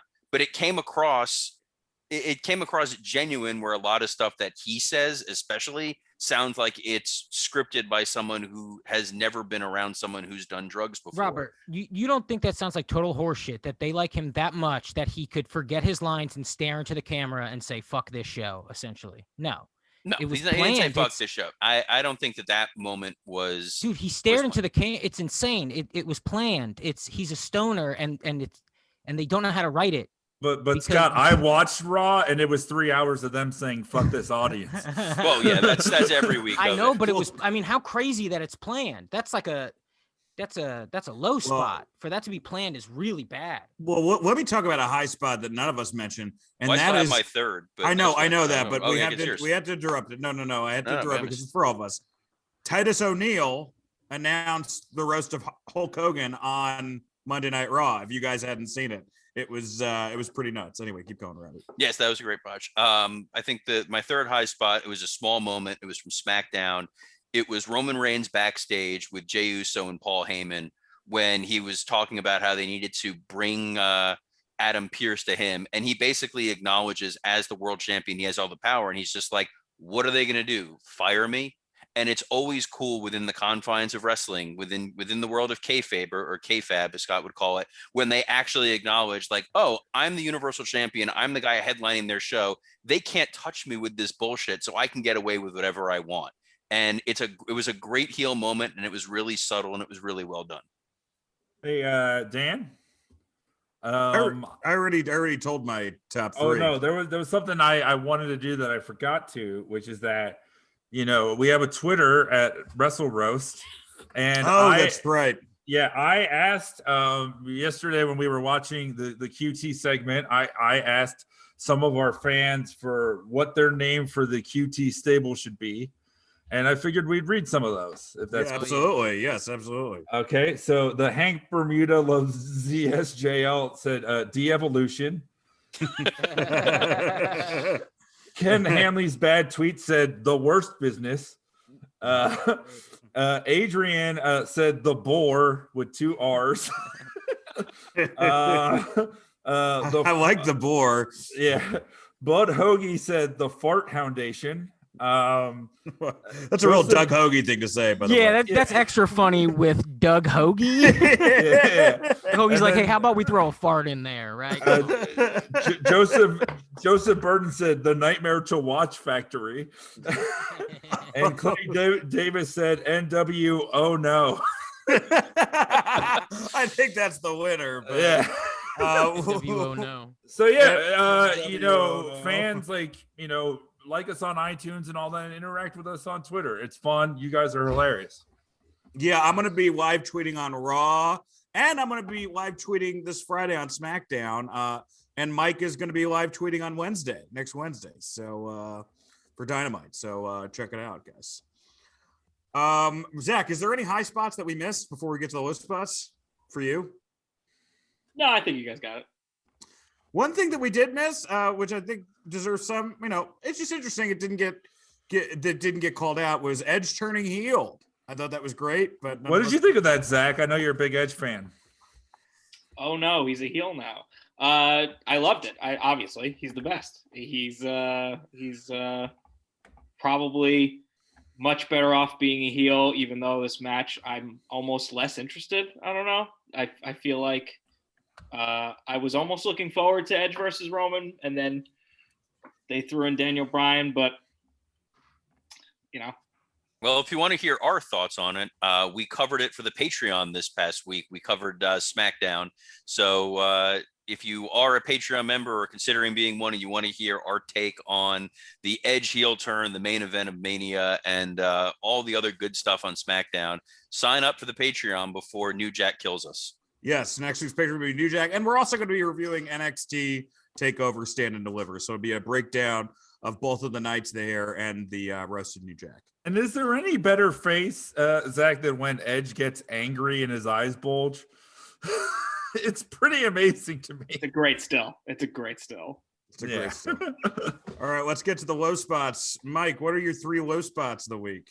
So I watched 2 hours of Raw. Oh God. And so it'll all be from here. And I know I'm taking stuff off the table for everybody, but okay, number 1 has to be my wife Adina, who I love very much and who is okay with all of my action figures and everything and loves me for the nerd that I am. She came out during the New Day and AJ Omos segment with charades and stuff, and I've never felt more ashamed in my life. It was beyond embarrassing. I just it was that rough, man. That segment was rough. That segment was so long and rough. So that's low point number 1. Number 2, I know that a lot of us will probably have this, and you guys could talk about it further. The breaking up of the Hurt Business, I think, is a terrible idea, especially right before Mania. I thought that the 4 of them as a unit was great. I think they were one of the best things in the company, and there was no reason to do that. And I would say the third low point would be just the Christian Kazarian thing was fine, but it should have been on Elevation. I don't want to see. That's not a low point, though. Come on. That's yeah, not, it is. It is match. When it is, Dan, because you have a lot of really talented stars, young stars in the company that could use that time, and you gave it to 2 older guys that had a match from 2007 TNA. I didn't need to see it on this show. I will say, like my opinion of that match is also like the same criticism that has haunted Christian his entire career, which is, man, Christian made Frankie Kazarian look great. By the end of the match, I was like, man, Kaz is a big star. I mean, it was like this would be the best match on Velocity. Yes, this definitely. It was the great Velocity match. It's the best meal at Carrabba's. It's just like when you have that trios match, you have that arcade match, and those were so fun and energetic. And I would have opened with one of those instead of this kind of slog. Scott, I don't know. It was like a delicious sundae, so you're arguing over like layers of things. It was fine. It complemented this stuff. I liked the sundae, and it's Christian. It's his first match in 7 years, and they put it up top. They said, "Hey, let's get it over with." I mean, you should be happy. It was 16 minutes, man. It was the longest match. Frankie Kazarian. It is a sundae made with Breyer's ice cream. Cool. See, I don't even get that reference. I love Breyer's ice cream. You like fancy or something? Scott likes What's matches happening? where someone goes for a kill switch 11 times before finally hitting it. Scott was a Blue Bunny family growing up, so whenever they got Breyers, it was a treat. I have Blue Bunny in my fridge right now. Of course you do. I do. I definitely have some Blue Bunny in there. Snakes eat Blue Bunny. All right, who's Mike? You're done. Did you mention all your low points? That was it. Yeah. Robert. So I also had the breaking up of the Hurt Business, but more specifically, the aligning Lashley with Corbin, just because the whole reason why they broke up the Hurt Business is because they're really now starting to get genuinely concerned that the audience is not going to cheer Drew. And they want to take away everything from Lashley that makes Lashley cool. So Lashley is now paranoid. He's now putting out this bounty on Drew's head. We want to get rid of the guys from the Hurt Business because the audience likes the Hurt Business. And they literally who does the audience hate the most? Oh, Baron Corbin. We'll make him part of this now. And he's not boo heat. He's go away heat. And I think it's going to tarnish what is potentially a really good match. So I think that was a huge low spot for me. My second low spot, and it's interesting you mentioned this in a positive light, Dan, was the camera work on the QT Marshall heel turn. This was a pre-taped show, and they missed the first chair shot when I think it was Aaron Solo, they lay him out for this dramatic moment, And there was I didn't know it was pre-taped. I didn't know. I don't think it was pre-taped. I think last week was pre-taped. No, last week's show was live. This week's show was pre-recorded. No, wait, 2 weeks ago was pre-taped, right? Was it? Well, what was last week's show? Who's on first? No, that was Pinnacle's speech. That was pre-taped last week. There was Pinnacle's, but last night's show was not live, but they could have gone back and fixed that moment, and they didn't, and that was kind of annoying. Even if they didn't, and they just left it as is. You know what's going to happen. You know where to keep the camera. You didn't need to cut to QT. You needed to cut to the surprise of the group attack. It kind of took away from it. And they tend to do this when they have big surprises. And then the third, because I listed several. I did not mind it. But. So the third, just to be safe, so I listed a bunch of stuff from Raw, was the Braun Strowman report card promo that Shane McMahon cut. Yeah. And where I felt the worst is that there was a graphics team and producers who had to work on making this report card, writing out all the comments that were on the report card, getting it uploaded, and having it approved by Vince, who I'm sure sent it back at least twice with revisions. And to spend all this time a week before WrestleMania working on a graphic for this ridiculously stupid storyline going into a match that nobody cares about was absolutely just awful. That was all-time wrestle crap. I mean, it was really bad. And it's also so, like how perfect that they brought in the choo-choo train sound effect for this angle. If ever there was an angle that needed the choo-choo train sound effect. Where does that come from? God. I think they're trying to be more interactive. Like now Riddle has something where he kicks off his shoes and then like birds shoot out of his feet. So like, look, it's not a bad, I will say this, like it's not a bad idea in principle to have like multimedia interactions, but haven't figured. All right, I don't think they figured it out yet. It's definitely not looking like Minority Report over there, and not just because it's WWE. But yeah, all right. Well, Zach or Scott, we're on to Scott. What do we? Yeah, it's my turn. So, Hurt Business breaking up obviously bothered me, dude. On Raw, so. The Strowman Riker match followed by the Miz Morrison segment. It was the combo of it that makes you go, "Oh, there's no hope." It's just amazing that you have to be aware that these things aren't great, and you sew them together. Because there's no way you can separate the good and bad and mix it up. It's just all bad. That really depressed me. And then number one saddest moment was the new IWGP World Heavyweight title. They revealed it on Tuesday morning. It's bad. It's bad. I wanted to be hopeful. I tried to come up with reasonings and excuses, and I just can't. It's not just that the old one is one of the best belts ever. It's that this thing looks kind of like shit. I mean, maybe like shit is going too far, but it looks really bad, man. It does not look great. Scott, if they reveal it on AEW, you'll love it. Well, no, AEW's belt looks great though. I know, but anything on AEW you love. Ibushi holding the title. That's not true. I shit on AEW every week. You can go back and shit on it. It's just the QT thing worked. And the listeners are going to know, and they're going to go, "Oh my God, look at these three guys exposed." It's just we had 2 or 3 listeners say we can't wait till you rip this shit apart. So yeah, but they're on the same shower basis. But yeah, those things bothered me. IWGP more than anything though. You know, like a world title looks like Cody's neck tattoo. Yeah, dude, brutal. It's really bad. I mean, like Ibushi holding it looks like a prank on Ibushi. Yeah, like it looks like I finally waited this long to be the fucking guy, and they give me this. It's the type of shiny that if they don't unshine it, they have to change the lighting completely of how they film the show because it just sparkles and bounces off everything. You can barely focus on it. Like the cameras can barely get a focus on it because it's too shiny. It's like filming a mirror or something. You know, it'd be funny because you said that it's him and Ospreay this weekend, which is probably going to be an amazing match. But it would be great if like Ibushi just comes out and goes, you could just have this thing.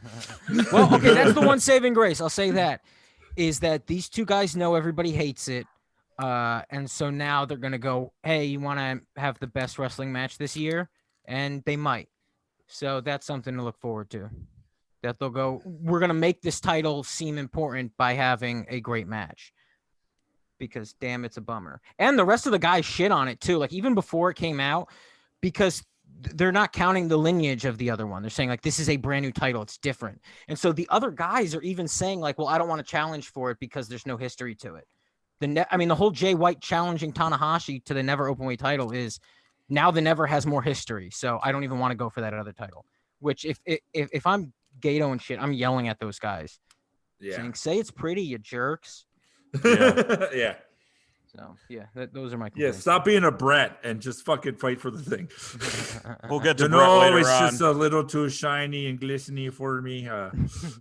You guys mentioned most of mine, but I'm gonna mention the two that. Well, obviously the Hurt Business breaking up, but specifically MVP's journey this week has been so depressing for me because, like, first off, he's like, no, the Hurt Business is just me and Lashley, and then right after Raw, you posted like a sad face emoji, so you know that he wasn't happy, and then he had to like correct everyone and be like, no, Baron's not in the Hurt Business.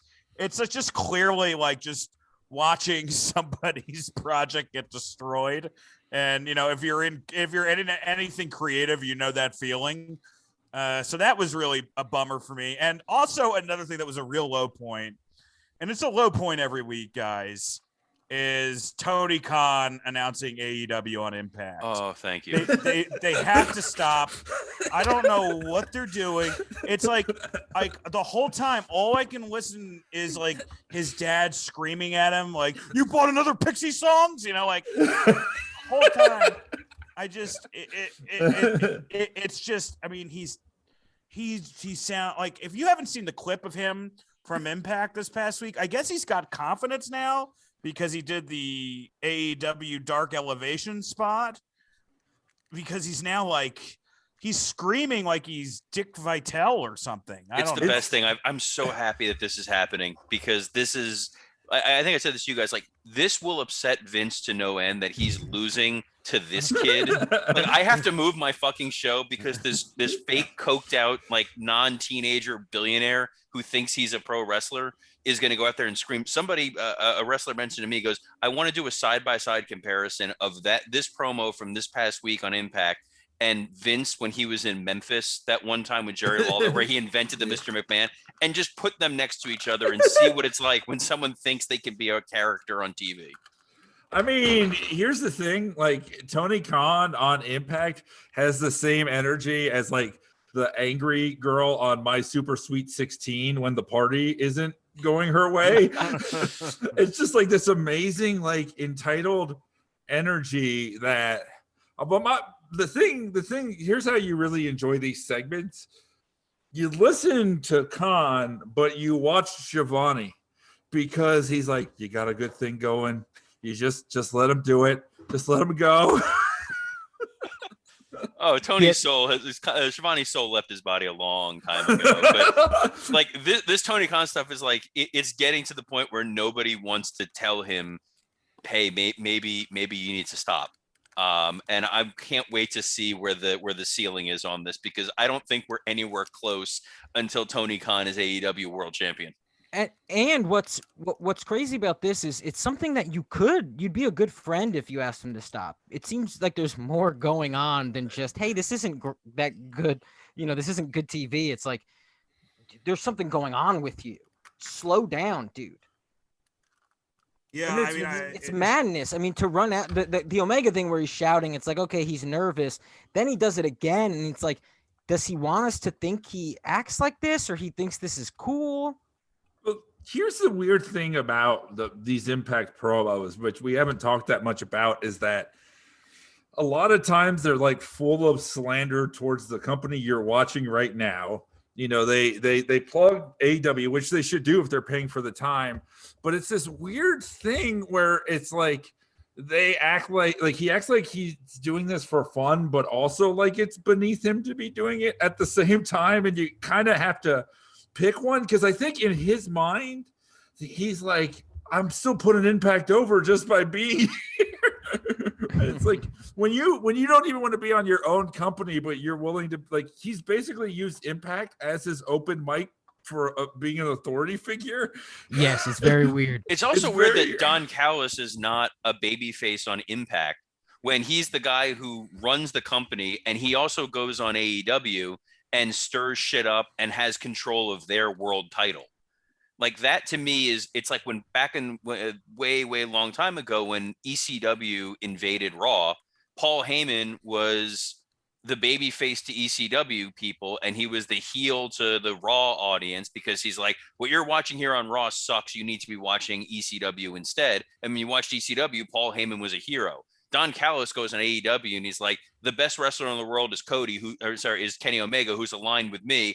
I'm in Impact. Here are the Impact World Champions, or whatever, the Good Brothers, whatever they are now. They're the best tag team in the world. And yet he's a heel on Impact. It's just there's a bit of a disconnect. Compare him to Paul Heyman. I think that's the problem, you know. I'm not comparing him to him. I'm just saying that the characterization of if you're defending your company against another company, then you should be a babyface within your own world. Tony Khan acts like a heel on Impact. He doesn't act like a heel in AEW. Zach, are we missing any low spots before we move on? Definitely not. All that is terrible. I'm going to mention one or two more high spots. That Tommaso Ciampa promo about Walter was awesome. Oh, that yeah, really I made can't me wait wanna for see the that. match. Yeah, that ruled. Yeah, I that can't wait ruled. for that. Oh yeah, I think next week is going to belong to NXT for sure. And Night one NXT too. And original free Bianca and Sasha is a really nice thing. Yeah, that's true. Although who knows what's going to happen at Mania? Oh, and just to throw it out there, because it was the last one I had on my list. I forgot was Cameron Grimes on NXT with revealing the Undisputed Era intellectual property that he bought with a graphic and a T-shirt was absolutely fantastic and made me interested in a Roderick Strong segment. So give Cameron Grimes another raise. Yeah, he's awesome. Yeah, Meltzer and Alvarez were like, I don't get it. Dude, and then him in the Battle Royale trying to pay off LA Knight and Dexter Lumis was awesome. Like that guy gets that character and he's having a blast with it. It's awesome. He was great, and Dexter Lumis was great in the Battle Royal because he stood still for 15 minutes, and it was the best he's ever been in a ring. 7, Monday Morning Booker Man. We've kind of done a rebook this shit. This is basically the same thing where we rebook one of wrestling's most infamous angles. This week, Booker T versus Triple H.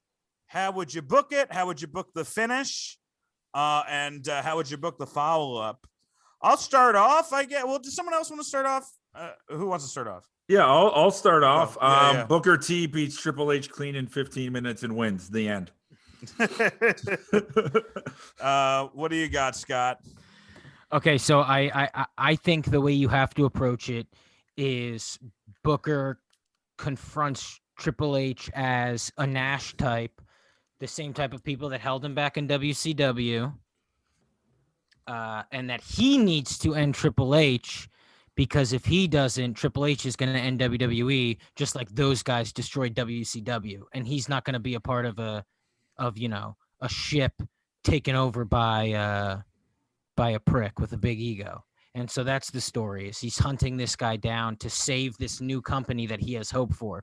Now you're cheering for Booker T because you're not identifying him with WCW. You're identifying him with wanting to be a part of a winning company and saying you're going to make it lose. And then you just tell Triple H, don't say much.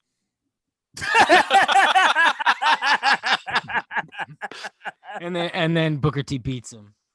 And that's it. Oh man, that's great. Before we'll have Robert go last. Zach, do you got anything for this? I thought it was great as is. I'm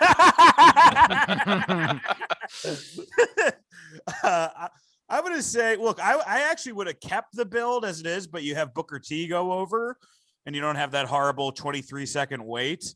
And then what I would do afterwards is the next night, the Raw after WrestleMania, instead of having Goldberg go after The Rock, you have a heel Goldberg led by Bischoff take out Booker T. And that's a way that you could get Goldberg over, because if he's coming in as a heel, and then you have the second moment after he's done being a hired gun where the old Goldberg comes back. and you just take Triple H and you put him to SmackDown, and then you essentially have all of Evolution going after Brock, which they're trying to make. The Brock babyface turn didn't really work in the way they wanted it to be. I think this would give it more mileage and give it a better shot. Robert? So at the end of the day, the decision to not put the title on Booker was the right decision at WrestleMania 19, just because they were hot-shotting him into the storyline because Scott Steiner was a colossal failure as a main eventer, and they wanted to give somebody the opportunity. The problem was, Dan, as you said, the next night on Raw, Goldberg comes out, and there's no way you were going to debut Goldberg anything other than a massive monster babyface, and you only have The Rock for 1 month. You got to do Rock Goldberg because that's the biggest match that they have. So you need Booker to lose at Mania, but you need him to lose in a way that doesn't make him look absolutely terrible. So, you do a Flair tries to interfere. He gets laid out, ref bump. Oh no, who's that? It's Kevin Nash. Well, then you got to lose all the race stuff in the build-up, right? I mean, you Not should lose all the necessarily. race stuff Well, anyways, man. The race stuff. The Come race on. stuff was terrible, and that part of it was tone deaf and bizarre. Hunter's whole thing about Booker T not being a guy who can measure up to being world champion because he's from WCW is different than you don't measure up because you're black, which was the Ron Simmons Vader storyline, which was uncomfortable and stupid, but at least Simmons won. I think if Nash comes out as the heel and lays out Booker T with the jackknife, and then Triple H pins him 1, 2, 3, you now, for the first time on WWE TV, have these two guys of the Clique working together. And it now becomes a more intriguing story of what Shawn Michaels going to do. And then the next night on Raw, you can still do your Goldberg Rock big, huge match, go into Backlash with it. You can do Triple H versus Booker rematch at Backlash with Nash in Hunter's corner. And then it's what's Shawn going to do? Is Shawn going to be in Booker's corner? Is he going to turn on him? There's intrigue going forward, and you have several months of storylines that you can tell while still keeping Booker close to the main event, but he's not the main event because you have Goldberg on Raw, and you needed to keep the title on Hunter because you needed Goldberg to beat Hunter. So this solves a lot of those problems that they put themselves in just due to poor scheduling. I think, though, it's like, in theory, that makes sense. It's just that at that point, they had already fucked up the NWO so much that I think that the idea of Triple H and Nash together, I'm like, oh my God, is this going to even be a worse version of a but DX instead NWO? you did, right, but instead you had Nash against Triple H, which is infinitely which was worse. Which was also If you could do Shawn and Diesel again at a pay-per-view, Shawn would get a decent match out of Nash. Booker and Hunter would have a good match. There's better configurations with Nash as a heel aligned with Hunter than there is Nash as the babyface going against Triple H for a couple months, which was a complete disaster. That was a disaster. Number 8. We did this last week. It's got a different name, where we take 2 horrible gimmicks and we determine which one's worse. We called it, I think, worse of the worst or something last week. This week, we're calling it Grimmicks. I was pretty excited about this name, just because I was like, oh, you can put an R in front of the I, and then it works. I had a real Stallone moment. Now, is it because it's gimmicks that are grim, or it sounds like Grimace from McDonald's? Well, it's whatever you want it to be. That's the beautiful thing about art. It's open to interpretations. This week, we debate what was worse, Vito in a dress or Naked Midian. I want to start with Scott. Okay, Naked Midian is worse because Vito in a dress was progressive, and legitimately it was. He said he was a cross-dresser. He just says it. It's like eventually it comes. People poke fun of him at first? Yeah, but he embraces it. He does well in matches. He gets over. He says, "I'm not gay. I just dress in women's clothing." That's a thing that people, especially then, thought. No, you can't be that. It's got. If you wear the dress, you gotta like boys. But that's not the case. Vito taught me that. Thank you, Vito. And you know what? He's not the only Vito who taught me amazing things in my life. I did watch. I'm gonna jump on just because I agree with Scott. I watched a Vito shoot interview in preparation for this, and it wasn't really a Vito shoot. It was like this guy named Mr. Hollywood Shannon Rose was interviewing Vito outside of his barber's. But But Vito was awesome in this interview. He was like, the dress, it made men respect you. People envy you. Like, he was saying stuff that was for sure not true too. But like, it was fun that he like had that sort of. It's so funny, his justification. It meant I had the biggest balls backstage to do such a thing. Yeah, people respected me for it. That's what he says. And here's why it's not Naked Midian, man. Like, if you hear how Naked Midian is described in shoot interviews, like, because JR describes him, and JR describes Naked Midian like he's talking about Seabiscuit, like not even a person, like a horse that you got to put down. Like, there's just like, he's like, well, he was a good hand, and like it's just like the way they talk about it is like real old Yeller shit. And I watched Vito's and I watched Vito's last match. It was against a friend of the show, Ken Anderson. Ken rips the dress off, and then that's his last match. Vito blames his firing on Michael Hayes becoming head writer. Mike, who do you got? I think that Naked Midian is worse because it's false advertising. He's got a thong. He's not actually naked. Vito in a dress is Vito in a dress, but Naked Midian is not Naked Midian. So I'm totally going fucking Naked Midian on this shit, fucking advertising something that they wouldn't deliver. We should start a class action lawsuit, Robert. Yes. I will gladly. I will round it out as Naked Midian was the worst, simply because you can't wrestle when you're even in the thong. No one wants. You're not going to be able to put that on TV. That's way too risky. So it was a gimmick that you couldn't get matches out of. Vito in a dress got over. He had a winning streak. I actually said in the shoot interview he was the most over athlete in the world at the time. Well, Vito does a lot of drugs. We all lie in front of our barbershops, Dan. Yeah, this was peak Jordan. And I did reach out to the head writer of SmackDown who came up with this, and I'm like, we're talking about Vito in a dress, and his response was a highlight on every fan's list. So even he knows. What was great was at one point Vito was going to challenge King Booker for the world title.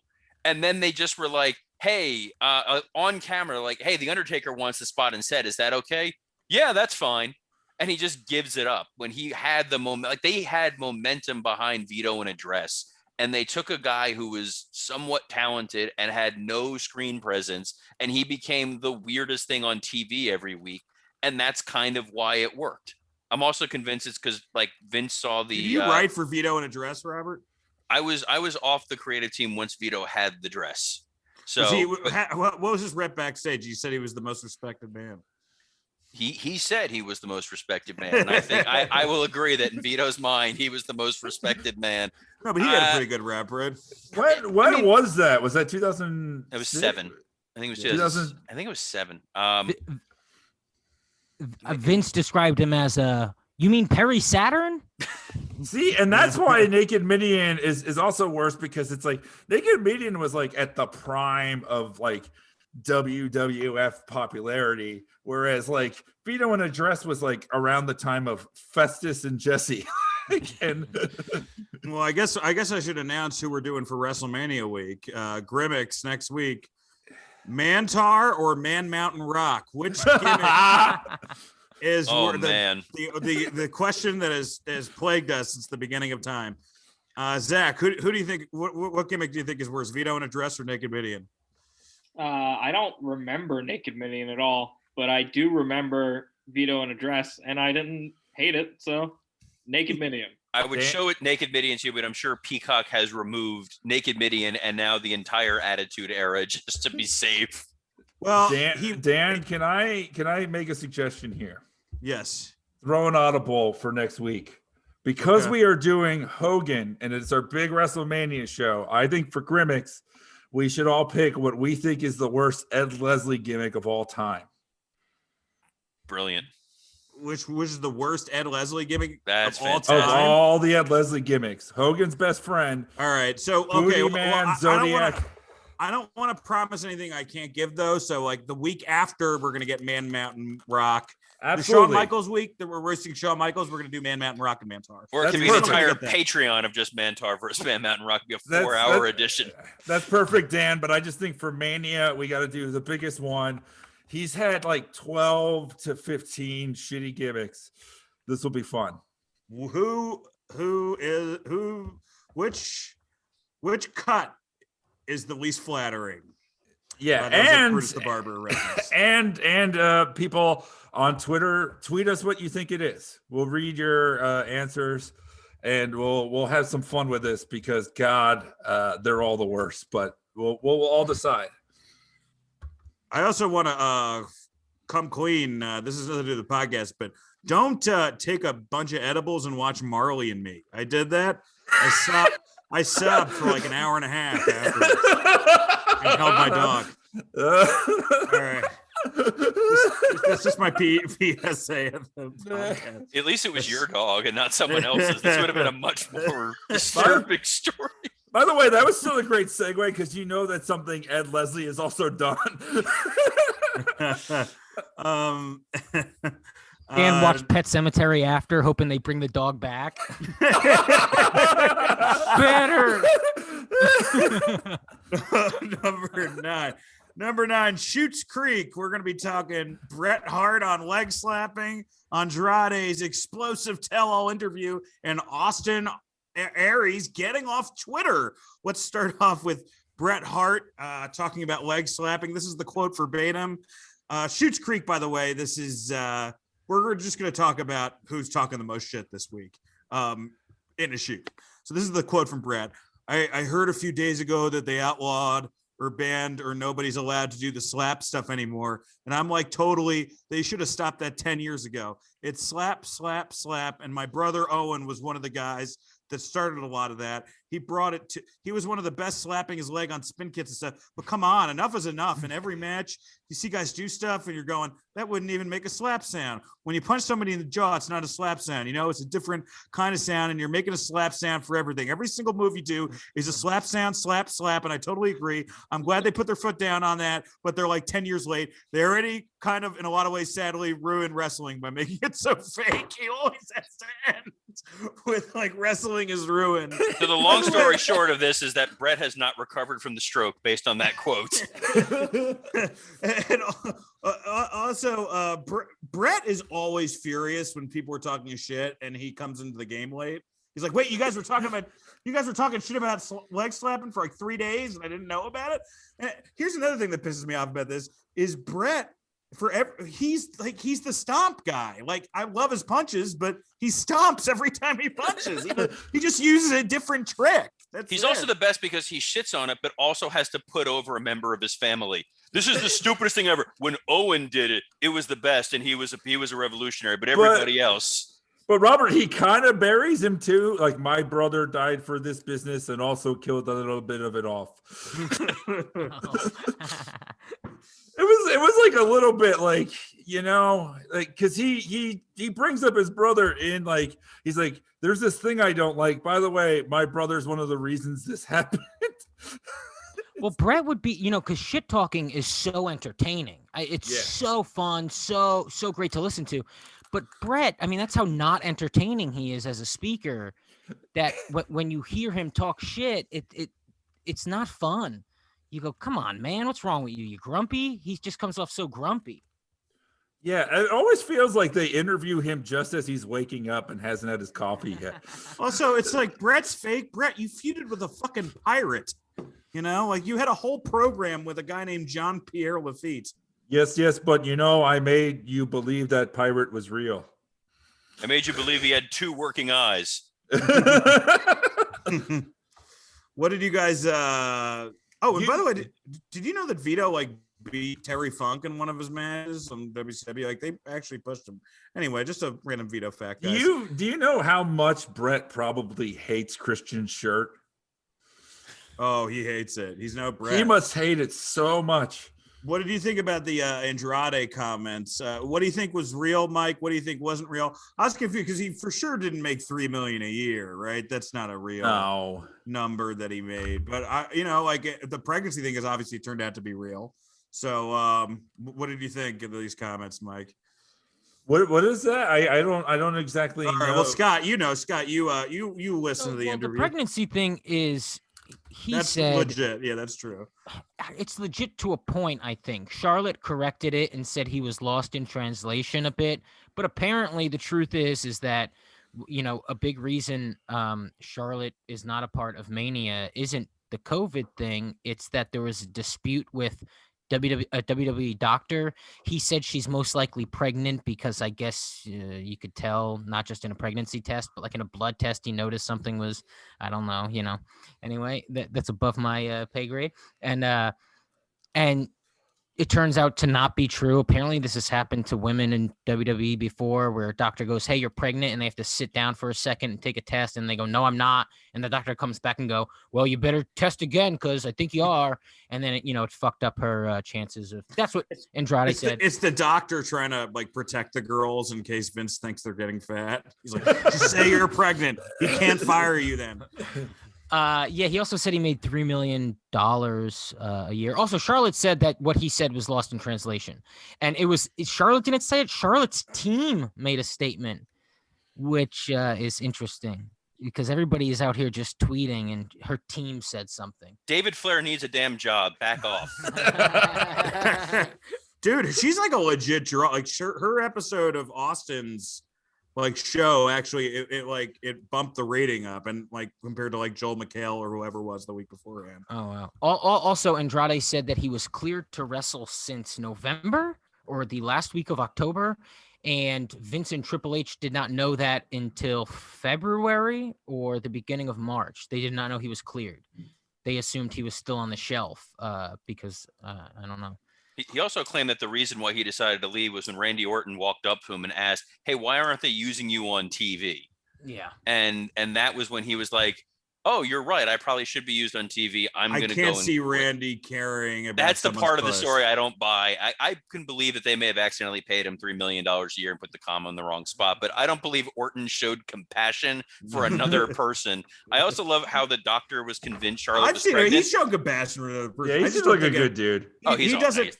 He doesn't care about but he would not know if you were getting pushed. Randy doesn't know who's getting pushed in WWE. I guarantee you, he has no idea. Here's what's great: Randy Orton being in catering with Andrade and being like, man, you just got to fight for your dignity, and then putting black goo in his mouth so he can then spit it out later. Dude, I also love that now every Asuka feud has to end with a pregnancy. First it was Becky, then it was Lacey, and now the doctor's like, "Oh, Charlotte, you must be pregnant because you're feuding with her." So congratulations, Rhea Ripley. Then Rhea's gonna be like, "Dingo ate my baby." And third, did anyone see the Austin Aries comments? No. Robert, you want to take it away? So Austin Aries, who is now no longer on Twitter, claims that more people have died from getting the vaccine than died from COVID, and that they are hiding the numbers. So this is the first wrestler ever to come out against needles, and that's why they had to remove him from Twitter.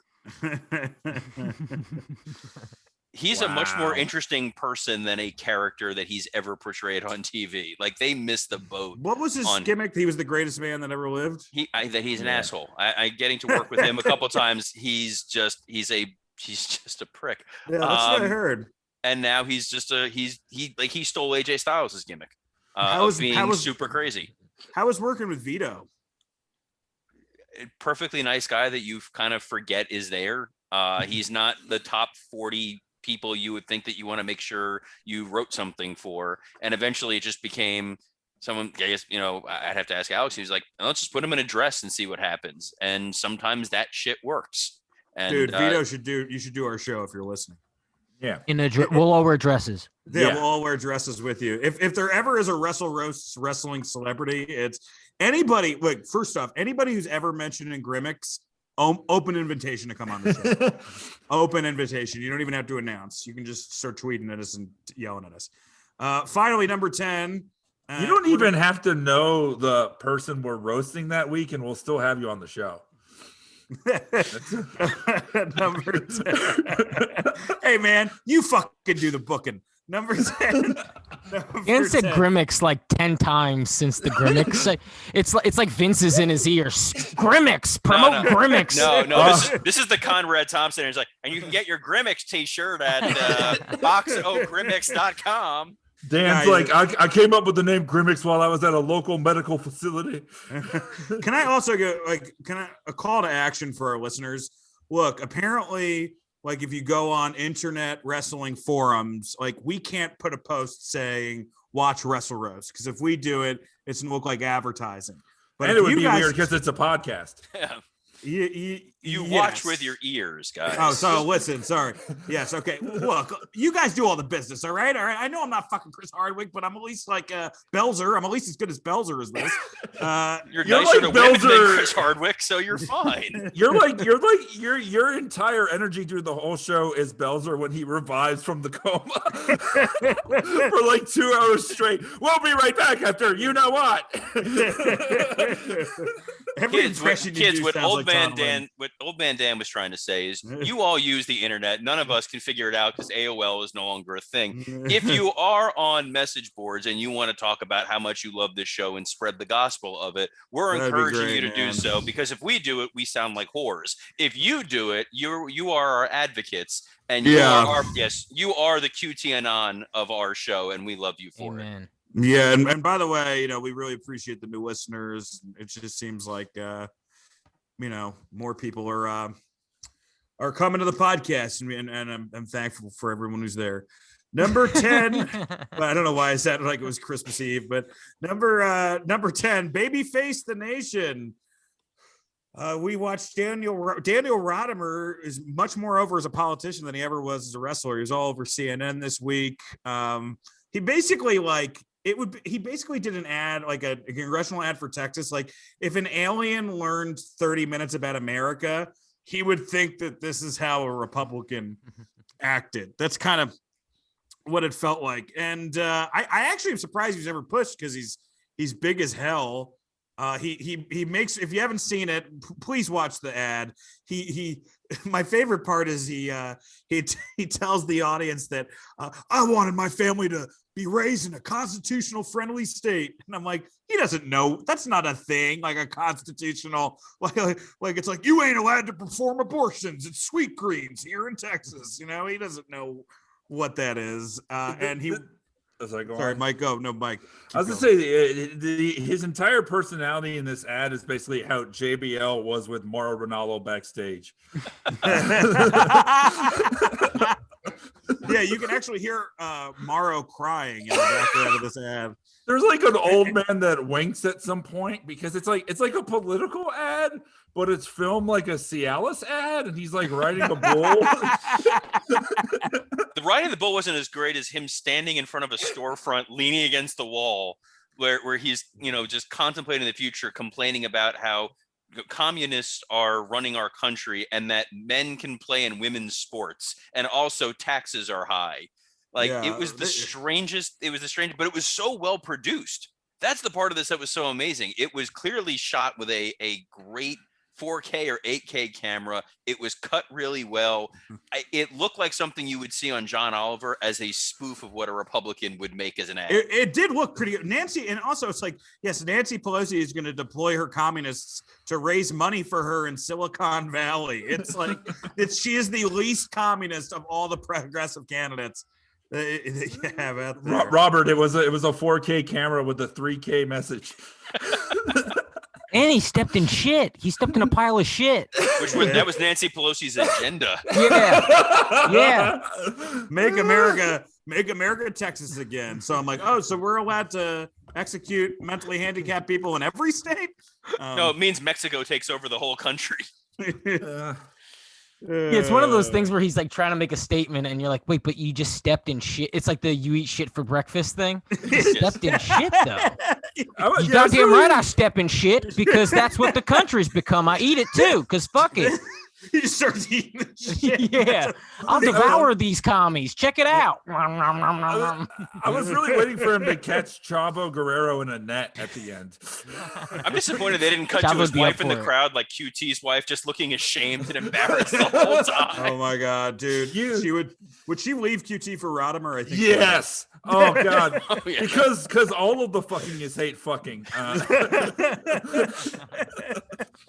All right, folks, that's our show. I wanted to give a couple announcements before we sign off. We got the Hulk Hogan roast next week with Brian Moses and Benji Afalo. We're also going to be looking at Vince McMahon's interview on the David Letterman show for Grimmicks.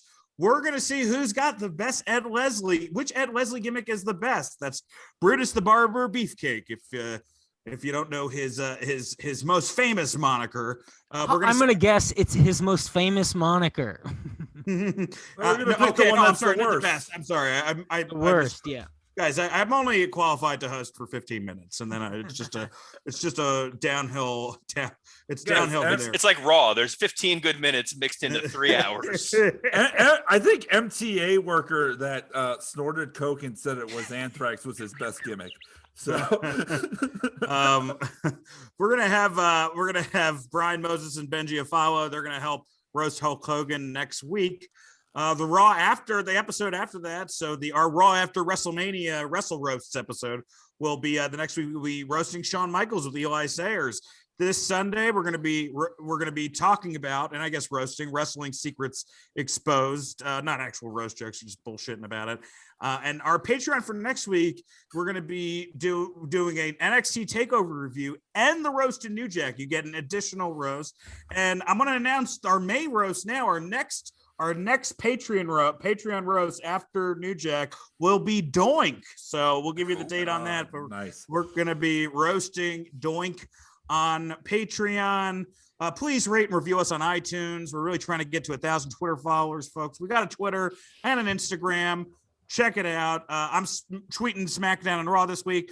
Mike's going to be doing it, doing Dynamite. And I'm starting to do stand-up again. So I'm doing a gig at the end of May 29th, and in Arnold's Park, Iowa, at the Roof Garden there. And on June 18th and June 19th, I'll be back in New York in Poughkeepsie, Laugh It Up Comedy Club. So those tickets are available right now. Robert? You can Grimmix me on Grimmix at WWEcreative_ISH.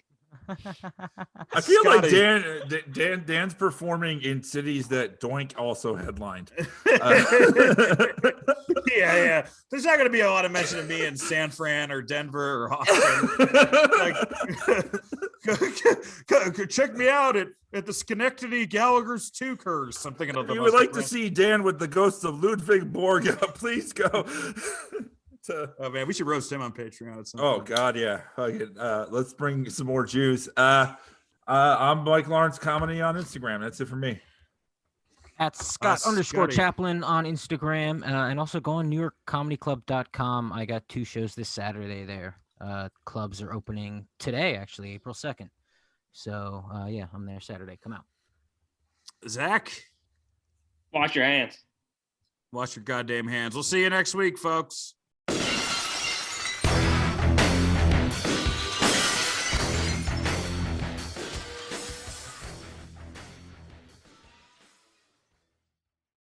Hey, it's Conrad Thompson. Thanks for checking out the podcast here on YouTube. Be sure to hit the subscribe button and the notifications bell so you get a notice anytime we upload some new content. And go save yourself some money right now. If you're in a 30-year loan or you have credit card debt, it's not a matter of if I can save you money. It's a matter of how much. Find out right now for free at SaveWithConrad.com.